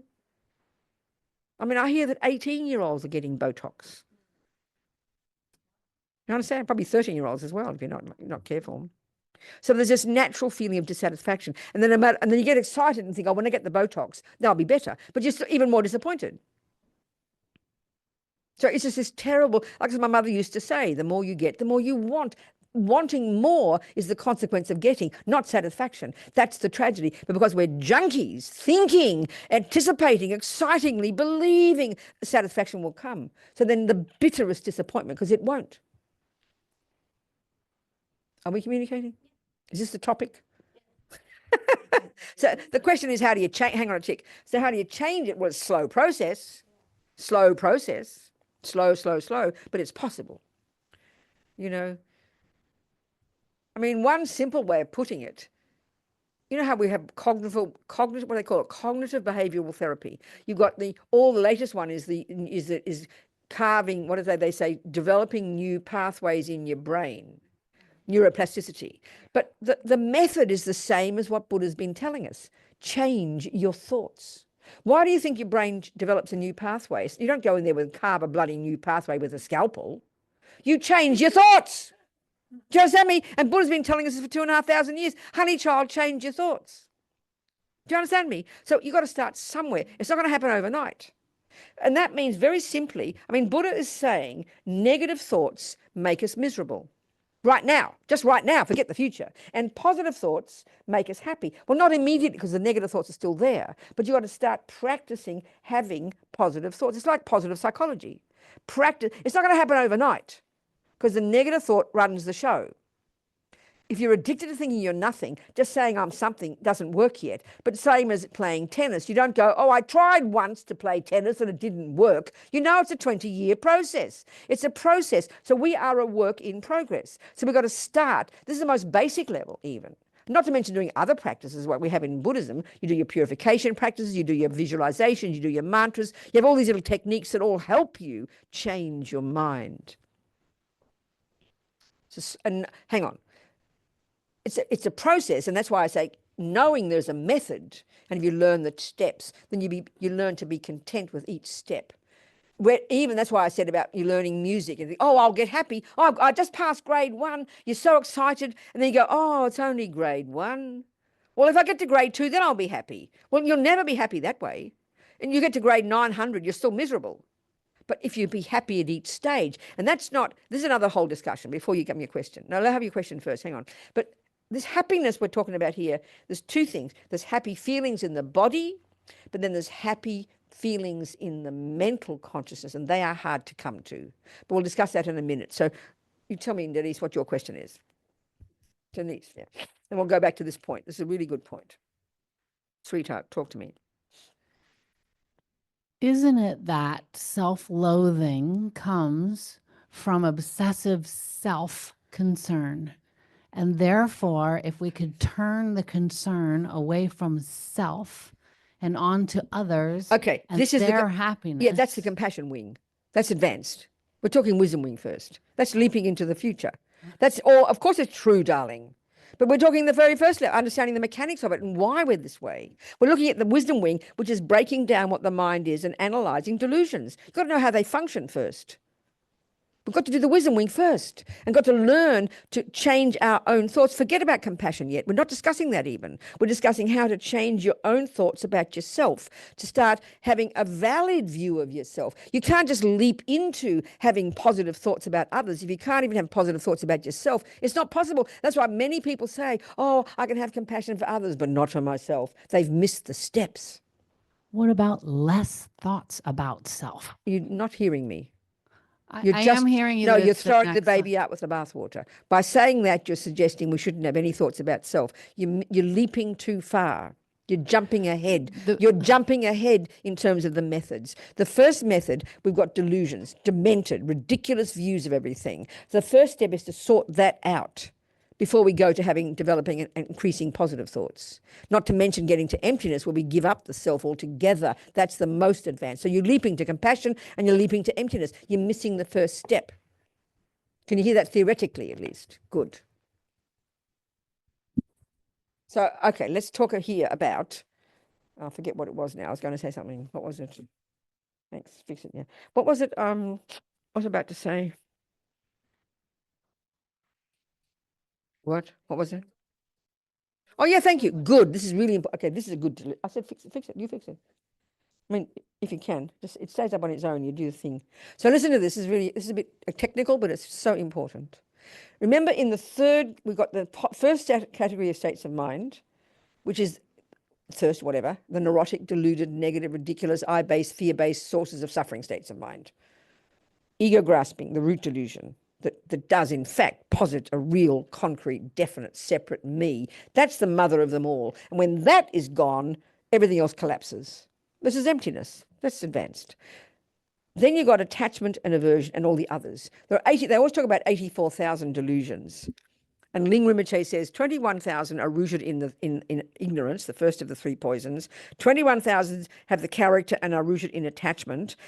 and 21,000 are rooted in, have the character of aversion or anger, and the fourth 21,000 have the character of all three. So it's a very coherent kind of map of the mind, you know. Anyway, so they're the neurotic deluded ones. The neurotic deluded ones that are not at the core of our being. And this is why this is the wisdom wing. This is a tremendous job in itself. Forget cultivating positive thoughts. This is the job to deconstruct and unpack and identify and lessen the negative ones. It's a massive job on its own. You can't just get rid of weeds by growing flowers. You get my point here? That's a massive job on its own. An antidote to that is definitely the flowers, and it depends on the situation. We've got to first understand the nature of mind and the delusions and how they function and their mistake. That's why I've studied low rig. It's so important. Okay, so when you study the mind, you've got the negative ones. Then you have the second lot, the virtues, the goodness, which he's talking about. Love, compassion, kindness, generosity, that are valid states of mind, that are virtuous, that are reasonable, that are rooted in dependent arising. And they make you happy. And the other point is the negative ones cause you suffering and cause you to harm others on the basis of them, which is the long-term cause of all our suffering. The second lot, the virtues, cause you happiness and on the basis of which you then will benefit others. Of course you must. That's it. That's marvelous. Now, the third lot, as I like to call the mechanics of the mind, as I said already, there's many of these. Intention is the very first one. Without intention, not motivation, but bare bones volition, I will. This is the meaning of karma, mental action, mental intention, mental karma, the first one. Everything goes from there. Intention, I will. Then there's another one called attention. You pay attention. There's another one called concentration. There's another one called mindfulness, which is actually a very specific, like I said before, state of mind that is really the ability to not forget what you're doing moment by moment by moment. You need it whether you're a murderer or a meditator. You need it whether you're a cook or a piano player. It's a crucial state of mind. But these states of mind are not in their nature virtuous. They're not in their nature non-virtuous. So when we hear that, we're puzzled because we don't normally think of virtue and non-virtue as a character of states of mind. So it's a very specific model. But what I'm getting to here is the very interesting one in this category, the third category. There's one called feeling. This is so helpful if we can begin to understand it. Okay. Not as an equivalent of emotion as we use the word, okay? This is simply, the Buddha would say, every millisecond, our mind, both sensory and mental, is having one of three kinds of feeling. Every millisecond. There's either a pleasant feeling, unpleasant feeling, or neutral. Can we just forget the neutral, please? And we'll go to the pleasant and unpleasant. And this is how we spend our lives. Attachment's job is to get the object out there that will trigger a pleasant feeling. That's samsara, okay? So the attachment's the problem. It's neurotic and deluded. To want pleasant feelings is perfectly fine. That's another word for happy feelings, nice feelings, pleasant feelings, joyful feelings, blissful feelings, ecstatic feelings, all whatever word you want, rapture, levels of happy feelings, okay? They are completely fine states of mind. They're not negative and they're not positive, but they're the nature of mind. Then we've got unpleasant. Very unpleasant, extremely unpleasant, nightmarish, torturous. I mean, you could have levels and levels of these pleasant and unpleasant feelings. And look at the world. We live between these two. We only want the pleasant ones. We cannot stand the unpleasant ones. And that's samsara. The pleasant and unpleasant are not the problem. It's the attachment and the aversion that make the mess. Are we communicating here? So now we've got feelings in the sensory consciousness and we have feelings in the mental consciousness. But because the body is so dominant, we judge everything in terms of whether it's pleasing or unpleasing in our body. You know, so the moment you wake up in the morning and you stub your toe just a little bit, forget this, you know, this hubby slurping his coffee. You stub your toe. Immediately, and this is a valid statement, there is an unpleasant feeling in the sensory consciousness, right? It's called the tactile consciousness, isn't it? It's a fact, it's an unpleasant feeling. But what happens? The next trillionth of a second, because attachment only wants pleasant feelings, anger arises, isn't it? Anger arises. How dare that happen to me? And then you start getting miserable, right? So we equate the unpleasant feeling with anger, don't we? You get my point here? And we equate the pleasant feeling with attachment. Because the minute there's a pleasant feeling, attachment grasps at it and wants another one, right? So you have to put another mouthful of cake in. But what happens is, so even with a cake, this is where it's so tricky and sort of sad. We should be crying for ourselves. Attachment's building up for the cake, okay? Attachment, because you're feeling dissatisfied, which means unpleasant feelings are there. You want pleasant feelings again. And you think, oh, what'll do it? Something's missing. Oh, cake, good. Get all excited. And then you start to anticipating, which is half the pleasure of the cake, is expecting it, isn't it? Because of disappointment after that. You're expecting the excitement, you build it up, you get the cake, there it is, you see it, your attachment's there, it sees a divine thing. You can't wait to get it in the mouth, right? You know it doesn't belong here. You know where it goes, habit. So you get it in, and this is the point. The peak moment is coming, isn't it? When the cake meets the mouth. You with me? And attachment's right, there's many parts of your mind all working together. So there's feeling there, kind of feeling is not doing any job, it's just waiting. Feeling is just there. And at the moment, there's no pleasant feeling because the cake isn't there yet. But you're expecting, attachment's expecting the pleasant feeling to come. You with me? So attachment's there, and the hand goes and puts the cake in the mouth, and attachment is so excited and is anticipating some pleasure. And the pleasure does come. The pleasant feeling is triggered the moment cake meets tongue. You with me? The pleasant feeling does come. But we'll know what happens? Attachment immediately says, sorry, Robina, it's not enough. Put another piece in. This is where the bitter disappointment comes. You're expecting pleasure to come, and it does come, but you're still not satisfied with it. Are we communicating here? This is happening a million miles a second, you know. The pleasure does come. You can't deny pleasure comes, but attachment is already dissatisfied. Even as you're chewing it, attachment saying, what a pity, it didn't work, try another piece. So the point about attachment is it's a bottomless pit that can't be satisfied. That's why we all go mad following attachment, thinking happiness will come. And if it's mainly the body and experiences and how we look and how we, in the mouth and the tongue and the right testicle and the no and the this, the correct shape, correct this, correct that, right food, all the objects of our senses, that's all we focus on. We're obsessed with the outside world. This is not being moralistic, it's being practical. Buddha says, I have found from my experience that happiness does come.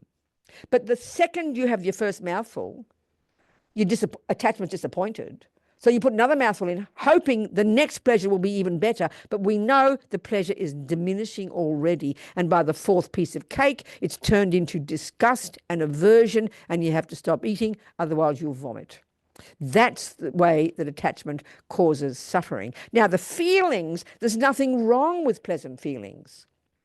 But our tragedy is, as Buddha's basically saying, I'm sorry, people, you think happy feelings are what you get when you get what attachment wants.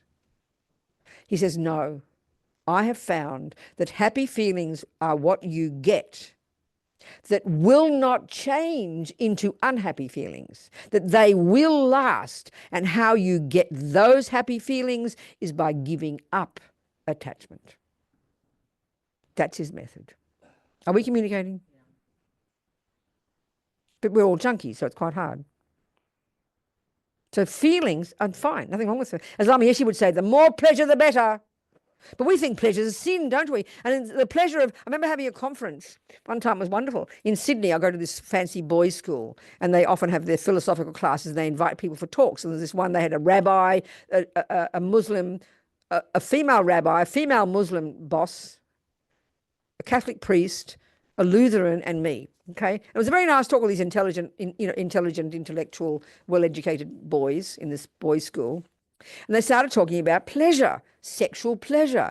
So they all agreed on they all had a creator, and of course, if you're a Catholic, that's why marriage is called a sacrament. In other words, you're not allowed to have that level of pleasure without God's permission. I mean, really mean it. Do you understand my point? Do you understand my point?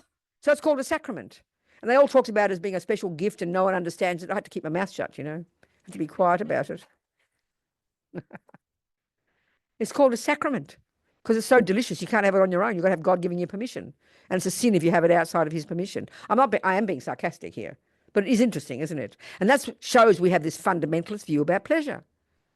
And that's why we think pleasure is attachment. And that's why when Lama Zopa says, we hear that Buddha says you've got to give up attachment, we go, oh, I've got to give up my heart, I've got to give up my pleasure. We throw the baby out with the bathwater and then we have to be miserable. Do you understand? Pleasure is not attachment. Pleasure is not a virtue either. It's just the natural state of mind. And as Lama Yeshe points out in Mahamudra, that when you've got some semblance of concentration even, samadhi, these Indians, you know, he says you can't even describe the bliss of the mind, the rapture, ecstasy. Lama learned all these words, you know. The mind, in its nature, when it's unencumbered, even temporarily by delusions, it is radiantly, insanely, peacefully joyful. Are you hearing me, people? That we do not talk like that in neuroscience, do we? We haven't discovered it. Do you understand? So that's encouraging to know our mind has that potential, isn't it? It's extremely encouraging to know our mind has the potential to be radiantly blissful and joyful.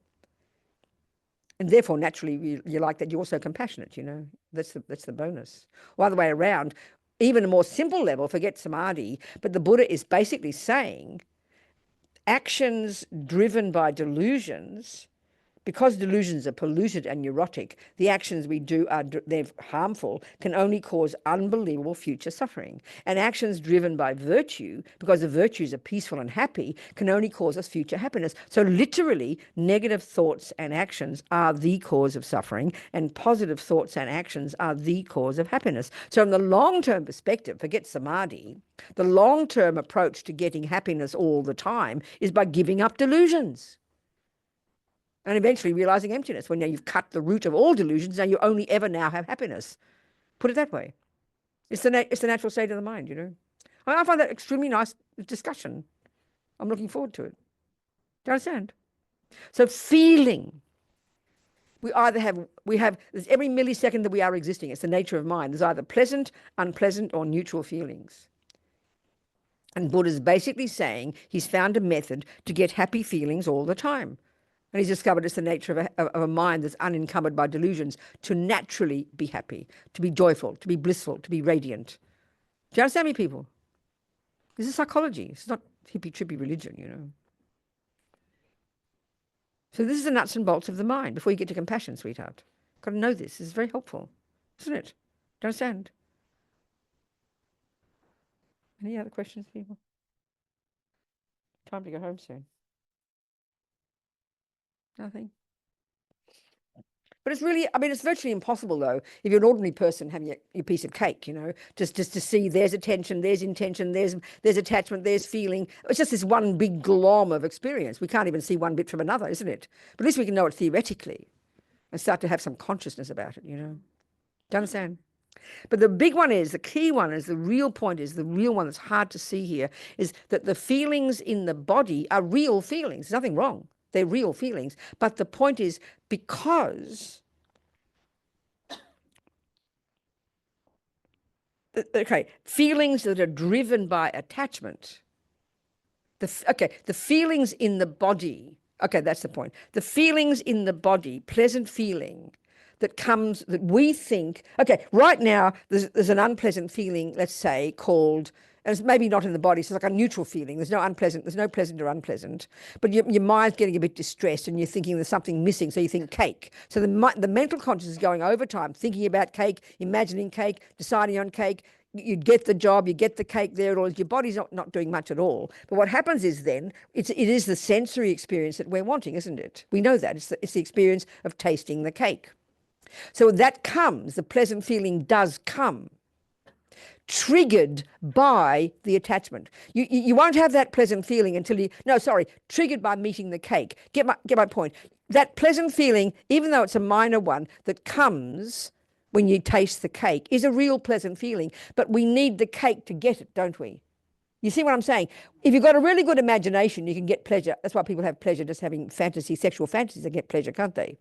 Apparently. I never did them. Do you understand? I mean, do you understand my point? We can do that. But it's a bit hard to get a pleasant feeling from imagining cake, isn't it? You get my point here? You're communicating with me? So we've got to get the cake to get the pleasant feeling, isn't it? We can't. So we don't know how. In other words, we don't know how to have pleasant feelings unless we get the object of attachment. You agree with that, isn't it? That's why we're craving all the time things to see, things to hear, things to taste, things to smell, and things to touch, because the body does predominate. So the point here is we do want happiness and we want it to last. And attachment lies to us and says it will. That's why the bitter disappointment comes, because Buddha's very simple point is pleasant feelings that are driven by attachment in the body, pleasant feelings in the body can't last. And that's not religion, that's fact. We know they can't last, because if they could, then the more cake you ate, the more pleasure you'd get. And we just simply know scientifically that's not true. Even the best sex in the universe, if you keep having sex with that other body, you die of disgust and exhaustion, would you not? Do you see my point? Do you see my point? So this is the junkie mind. And that's why that, as Lama Zopa Put said, the happiness that comes driven by attachment simply can't last. You can't grow it. But happiness in the mental consciousness can grow. That's the point. And that has to be cultivated with thoughts and with practice. Do you understand me, people? Do you communicating? That'll do for today. Yes, go, darling. Talk. Yes. So I'm actually afraid to ask this question. You're afraid? Don't be afraid, darling. I won't bite, I promise. So given what is the healthiest and most well way to deal with the day-to-day today in the midst of this administration? In the midst of what? The president, the political situation. Well, I mean, I could easily say I know what you mean, but I don't want to. Would you kindly explain what you're talking about? So I want you to, no, I want you to say what you mean. I know perfectly well what you mean, but I'm not going to agree with you. I need you to explain to me. Pretend I don't know anything about politics. Excuse me, what are you saying, President? I thought it was a lovely day today. My food was very nice. My body feels happy. You're kind people. What do you mean today? For me, today is lovely. What are you talking about? Please explain. For instance, the tariffs are directly impacting my business, and and the fact that I had to, like I bought a car because I was afraid and all that kind of stuff. So it's like every day I'm bracing for impact. Like what's going to come out today? And okay, so give me what is the most healthy way? You give me a Buddhist analysis based on how we're talking here, what you've just been hearing these last 2 days. So give me the analysis. I notice my attachment to no, first one, you've missed out karma. I want you to answer your own question. So give me the interpretation starting in grade 1 of Buddhist teachings. What's the grade 1 first level of how you deal with this? What's your first way to interpret this? What's your very first level? Shush. Do you study in this center? Pardon? Do you study in this center? Yes. You studied the Lam Rim? Yes. So you know about the first scope of practice? You don't know what that means? No. Precious human rebirth? No. No. The next bit, darling. Karma. Have you heard of karma? Yes. So what's your first interpretation of this scenario? The collective karma thing? No, dear. We're talking about your life. Oh. Yeah. You haven't been hearing me this weekend talking about karma. I'm sorry to be rude to you. No wonder she doesn't want to ask me the question. Because I press. Well, I know, because I mean, I've got to give it back to you. I've been giving you all the answers both days, shouting as loud as I can, as quick as I can, and you forget. The first thing. Okay, do you agree that you wake up in the day and there's two things? One, there's you, and there's the rest of the world. You agree? Mm-hmm. Isn't it? Yeah. So you're talking about the rest of the world here. Something's happening, and that thing is happening. So why is it happening? What's the reason from your point of view why this is happening, from the Buddhist point of view? What's arising in your life? You've never heard of karma. Do you know what karma means? What does karma mean? What does it mean? What do you think it means, karma? Actions? What does it mean, though, in general? How would you describe karma? What does it mean? What goes around comes around. So you haven't heard anything we've been studying in the weekend or what you study with Don? I'm not being sarcastic. I'm being very sincere in my question. No, I don't need to talk to him. So have you heard me say, or have you studied it, that there are four, have you heard me say Yes, today there are four ways that karma ripens? So the first one is the type of rebirth. So you've got a human rebirth and you know you caused that from non-killing. That's your first step. So the second one is your tendencies in your mind. They're yours as well, and they're a bunch of habits. The third one is called experiences similar to the cause. So you're talking, so what for us in our lives, there's one, what is happening in your own mind, and two, there's what's happening out there, isn't there, in reference to you. So this is called tariffs, and it's going to affect your business, which means it has an effect on your income. So that's called experiences similar to the cause. Which cause? Your cause of some action in the past like that is now happening to you. So if you've got a husband or a wife or a dog or something, no friends. I have a cat. You have a friend. You have friends. I have a housemate. You have what? A housemate. A housemate. So you have people who like you. So let's say your housemate comes down to the kitchen and says, "Hello, sweetheart," and they smile at you. That's the experience similar to the cause of some past virtue of yours. When Mr. Trump puts tariffs on your products in your business, that's the fruit of your past stealing, like I told the person on there. So that's called experiences similar to the cause. So basically every millisecond of your day, one, there's your thoughts, and two, there's your experiences, isn't there? All the outside world, what happens to you every second, each of them is a fruit of actions you have done in the past. So if you see the one of a person smiling at you, that's the fruit of your virtuous karma, so you rejoice. If a person's mean to you, that's the fruit of your negative karma, so you learn from it. So here we have, if it's tariffs, it's to do with business and money, so that's going to impact upon your income. So that's the fruit probably of your past stealing. So your first analysis is you go, karma ripening, I better learn about this, and I better start purifying my stealing karma. So that's your first step. You've got to analyze why there are tariffs. So the world doesn't talk this way. We just think it's all Mr. Trump's fault. But it's your karmic appearance to have Mr. Trump putting tariffs on your business thing. Do you hear my point? That's your first step in practice, sweetheart. Have you never heard this before? I'm asking you sincerely. Yes. I have. Maybe you'll hear it a bit better now. Can you hear it? So there's one, the first is the type of rebirth you've got. The second is your thoughts, which are basically habits. You with me? Your mind. Third is the rest of the world and how it impacts upon you. And everything, every day will be impacting upon you in either a good way or a bad way. Do you agree with that analysis? You could say there's a third way, which is neutral. Forget that. There's either good things happening or bad things happening. Do you agree with me? And so as Lama Zopa says, everything is our own karmic appearance. Do you hear me? So if you don't have that view, you don't know where to go. If you haven't got that view first, look at this karma ripening.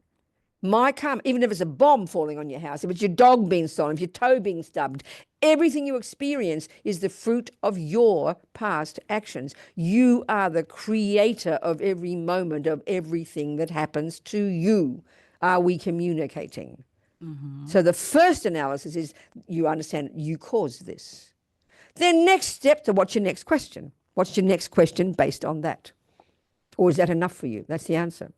So my question was, how do you deal with this? But I've just told you the explanation. You can't deal with it. If you have a garden and you've got weeds in the garden and you say, oh, what am I going to do about weeds? You've got to analyze what a weed is first and what caused it. Do you agree with that? You don't look like you're very convinced. Yeah, okay. So you understand the point I'm saying. You have to have an analysis of the garden. Of You the have to know, stealing karma. excuse me, you have to know what a weed is and what a flower is. And you have to know the weed is something you don't want. It's, that's the negative one. So you have to analyze it before you can say, what'll I do with weeds? You have to know what a weed is and how to identify one and know the cause of it. Then that will answer what you do with it. So now you know this is the fruit of your past stealing karma and it is serious and it is happening to you. What are you going to do about it? So answer me your question if you're trying to be a Buddhist about it.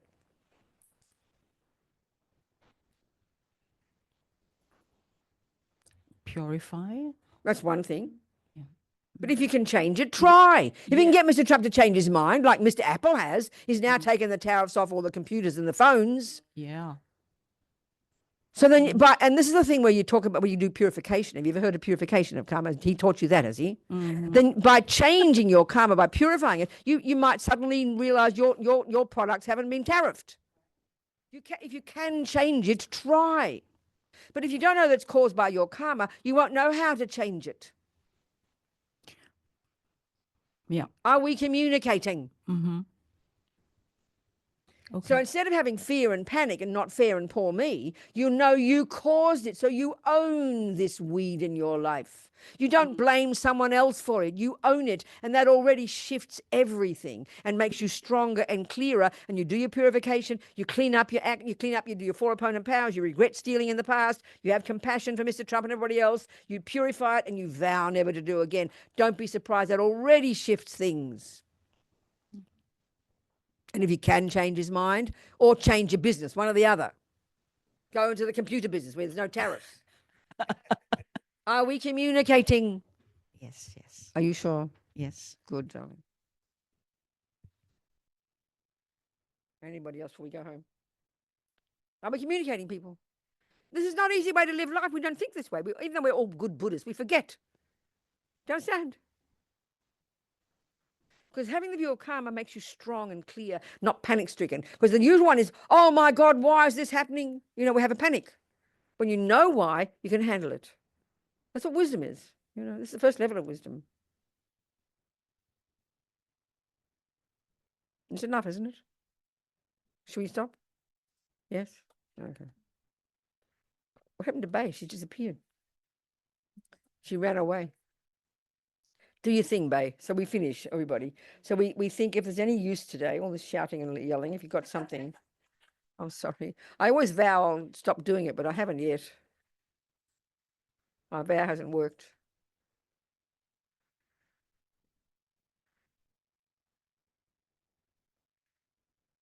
So we think if anything, 1%, maybe 1%'s gone in. You have to remind her tomorrow. But it takes a while, isn't it? You've heard all this today, even today, forget about the classes, but you couldn't say it. Is that because you panicked? Or is that the main reason? She's happy to blame me now. I gave her the reason. It's me shouting at her.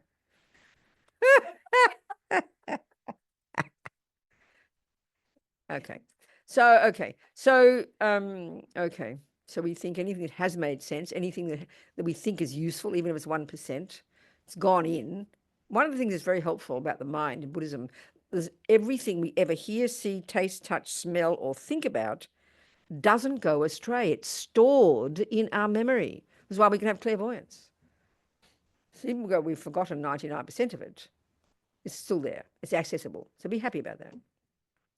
So think I'm going to keep working, keep practicing, nourish these karmic seeds I've planted so I can use them to make me a better person so I can be a benefit to others. Okay, people? Gewadi, we've got the prayers. Dedication prayer on the screen. Maybe for the people. Dedication prayer and a bodhicitta prayer. Okay.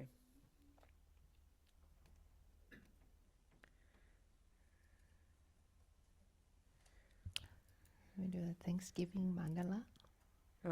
Got it. Thanksgiving mandala. Coming. Good. Yes.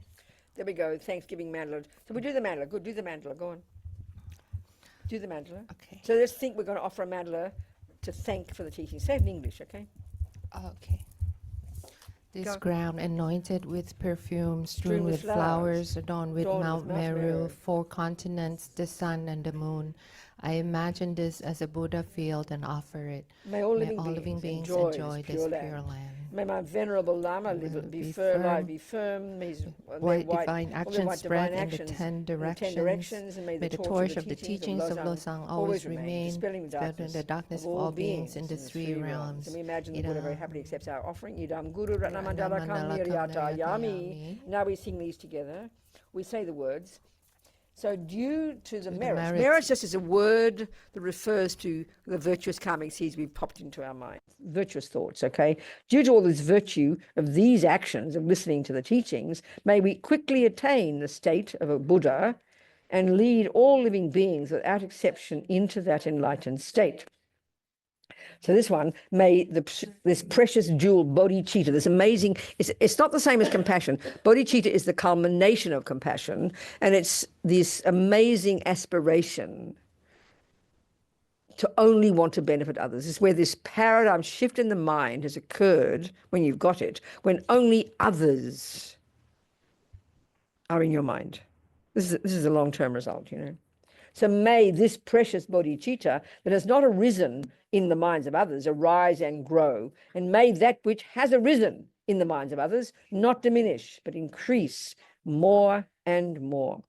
Then the wish-fulfilling, wishing jewel, source of every single benefit and happiness in the world, to the incomparably kind Tenzin Gyatso, I beseech, may your holy wishes be spontaneously fulfilled. So now that Rinpoche is here, we have to change the words a bit. We'll say the words, we can just change the meaning. So read the words. Peerless teacher, an assembly of the children of the victorious ones, Shravakas and Pratyeka Buddhas, victorious Losang, father and sons, along with the lineage masters, and the objects of refuge of infinite lands. Please bestow the virtue and goodness accompanying this prayer here and now. Holding and spreading the Muni's precious and complete teachings through explanation and practice, you wore the armor of patience that is never discouraged. Incomparable Venerable Guru, to you I make request. So while striving single-pointedly for the sake of victorious one's teachings, the sole gateway through which all benefit and happiness, and for the mother living beings who suddenly departed in peace was such a great loss. Nevertheless, through the I can't read it so small, truth of the blessings of the ocean, the three jewels, keep going up, bigger too. May the great, I can't read it, bigger, make it bigger. That's my polite method. Make it bigger. The great waves of bodhicitta of the children of the victorious ones, may the smile of a reincarnation swiftly beam in glory for 14 disciples. It's the same thing. We haven't seen him yet. We just know he's there somewhere. So may we see his smile one day. Okay? All right. That'll do. Done.